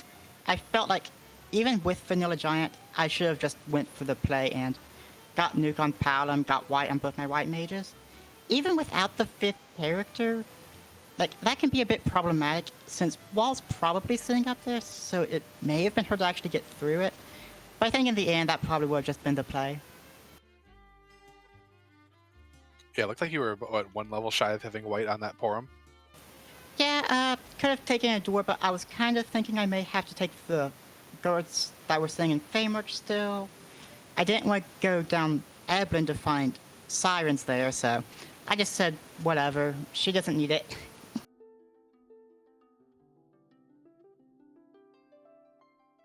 Yeah, it was a very good, very interesting race. It looked like you were definitely playing to some of your tendencies of going to the moon as soon as you had a party who was pretty capable of going through it, and the moon was pretty favorable for you. Yeah, I kind of just, at this point, like, I saw that Famework, I wasn't going back until I could take down Ogopogo, and that wouldn't be until I had nuke. There's just no way around it at that point. Like, Ogopogo, he's too punchy, too fast. I need nuke to get through that to reflect onto him. Wyvern just didn't have RA1, so that ended up being a big mess. And yeah, just overall kind of sloppy. Definitely threw this one away at the end with being on battle speed 1 instead of 3 for that first C fight, so it happens. Yeah, how did you feel about fighting that curse ring there in Troya? That was a bit of a lifesaver, actually. I had a pretty bad agility set up there, so that was definitely nice to find. I was going to get Paladin to RA1 with the Assassin Dagger, but everyone else, it still would have been pretty iffy. Mm-hmm.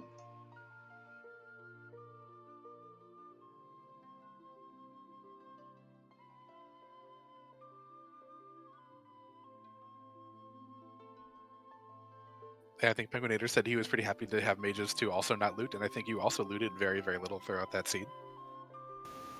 Yeah, there was a little bit there in the mid-game where I was doing just to try to find some armor, because I think all I had at that point was like a diamond ring and a silver ring. So I wanted a little bit of protection, and that's why I faded Dwarf for so long, is just because I really didn't feel confident without having an anchor or without having armor. That even if I went up to Quake, I didn't think I could take that spot real well, so just kind of ended up waiting on it. Found that Tala. It's like, okay, let's take this Tala and immediately justify it by taking some gold dragons and getting the levels. Yeah, so the one big question I have is what kept you away from Sheila 1 for as long as it did? Was it just interest in other checks? Honestly, I don't even really remember that. I thought I did like right after I did the Famework freebie. I think you set up the check for Sheila 1, but never actually went to visit her. Because Hook was Sheila 1. Oh, well, that would just be me forgetting. Yeah, well, I understand forgetting, because that's definitely a high-pressure situation here in this round of 8. And I know what it was. The D-Mist check, like, I went and did that, and I think that gave something that I wanted to chase immediately, so it just kind of like, I got I think it was Baron Key from D-Mist. Got that, I was like, oh, let's do Baron right now, and just slipped my mind. Mm-hmm. Yeah, it's one of those things that I know I struggle with remembering is just like, oh, all these half checks that I need to go somewhere else to finish. You know, it's going and checking Rydia's mom, going and all the way through on the pan. But luckily for you, there wasn't anything super exciting up the Tower of Zod other than the characters. I mean, this was some pretty exciting characters. True.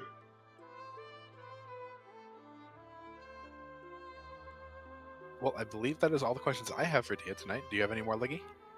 I do not at this time. Well, once again, Dia, GG on the race. It was hard fought. It was very, very close. And I think you guys are playing again on Friday, so good luck on that race. Thank you.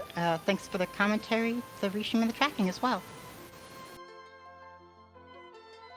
Yeah, big shout outs to Solaris doing the restream and FF4FE doing the tracking. Both doing wonderful jobs and helping us put on this great show, this great race between two great competitors.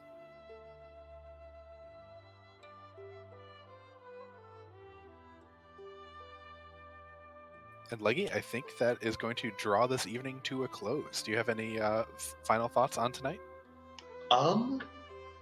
First and foremost, I just want to thank Solaris and FF4FE for being our wonderful background crew for the restream tonight. Without them, we're just here talking into the void and not at any of you lovely viewers. Thank you so much, Antidale, for hanging out and putting up with some of my antics tonight. It is always a lot of fun, Leggy.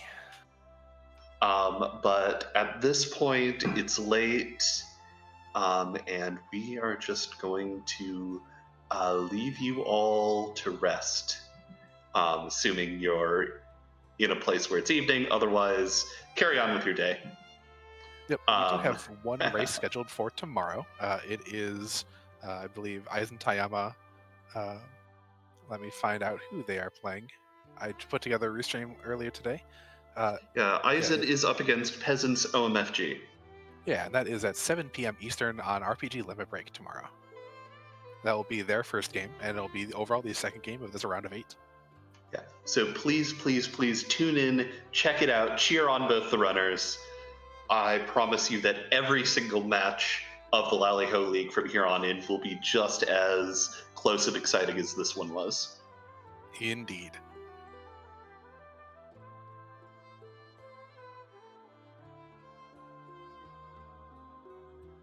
Well, thank you all for watching. Hope you have a great evening.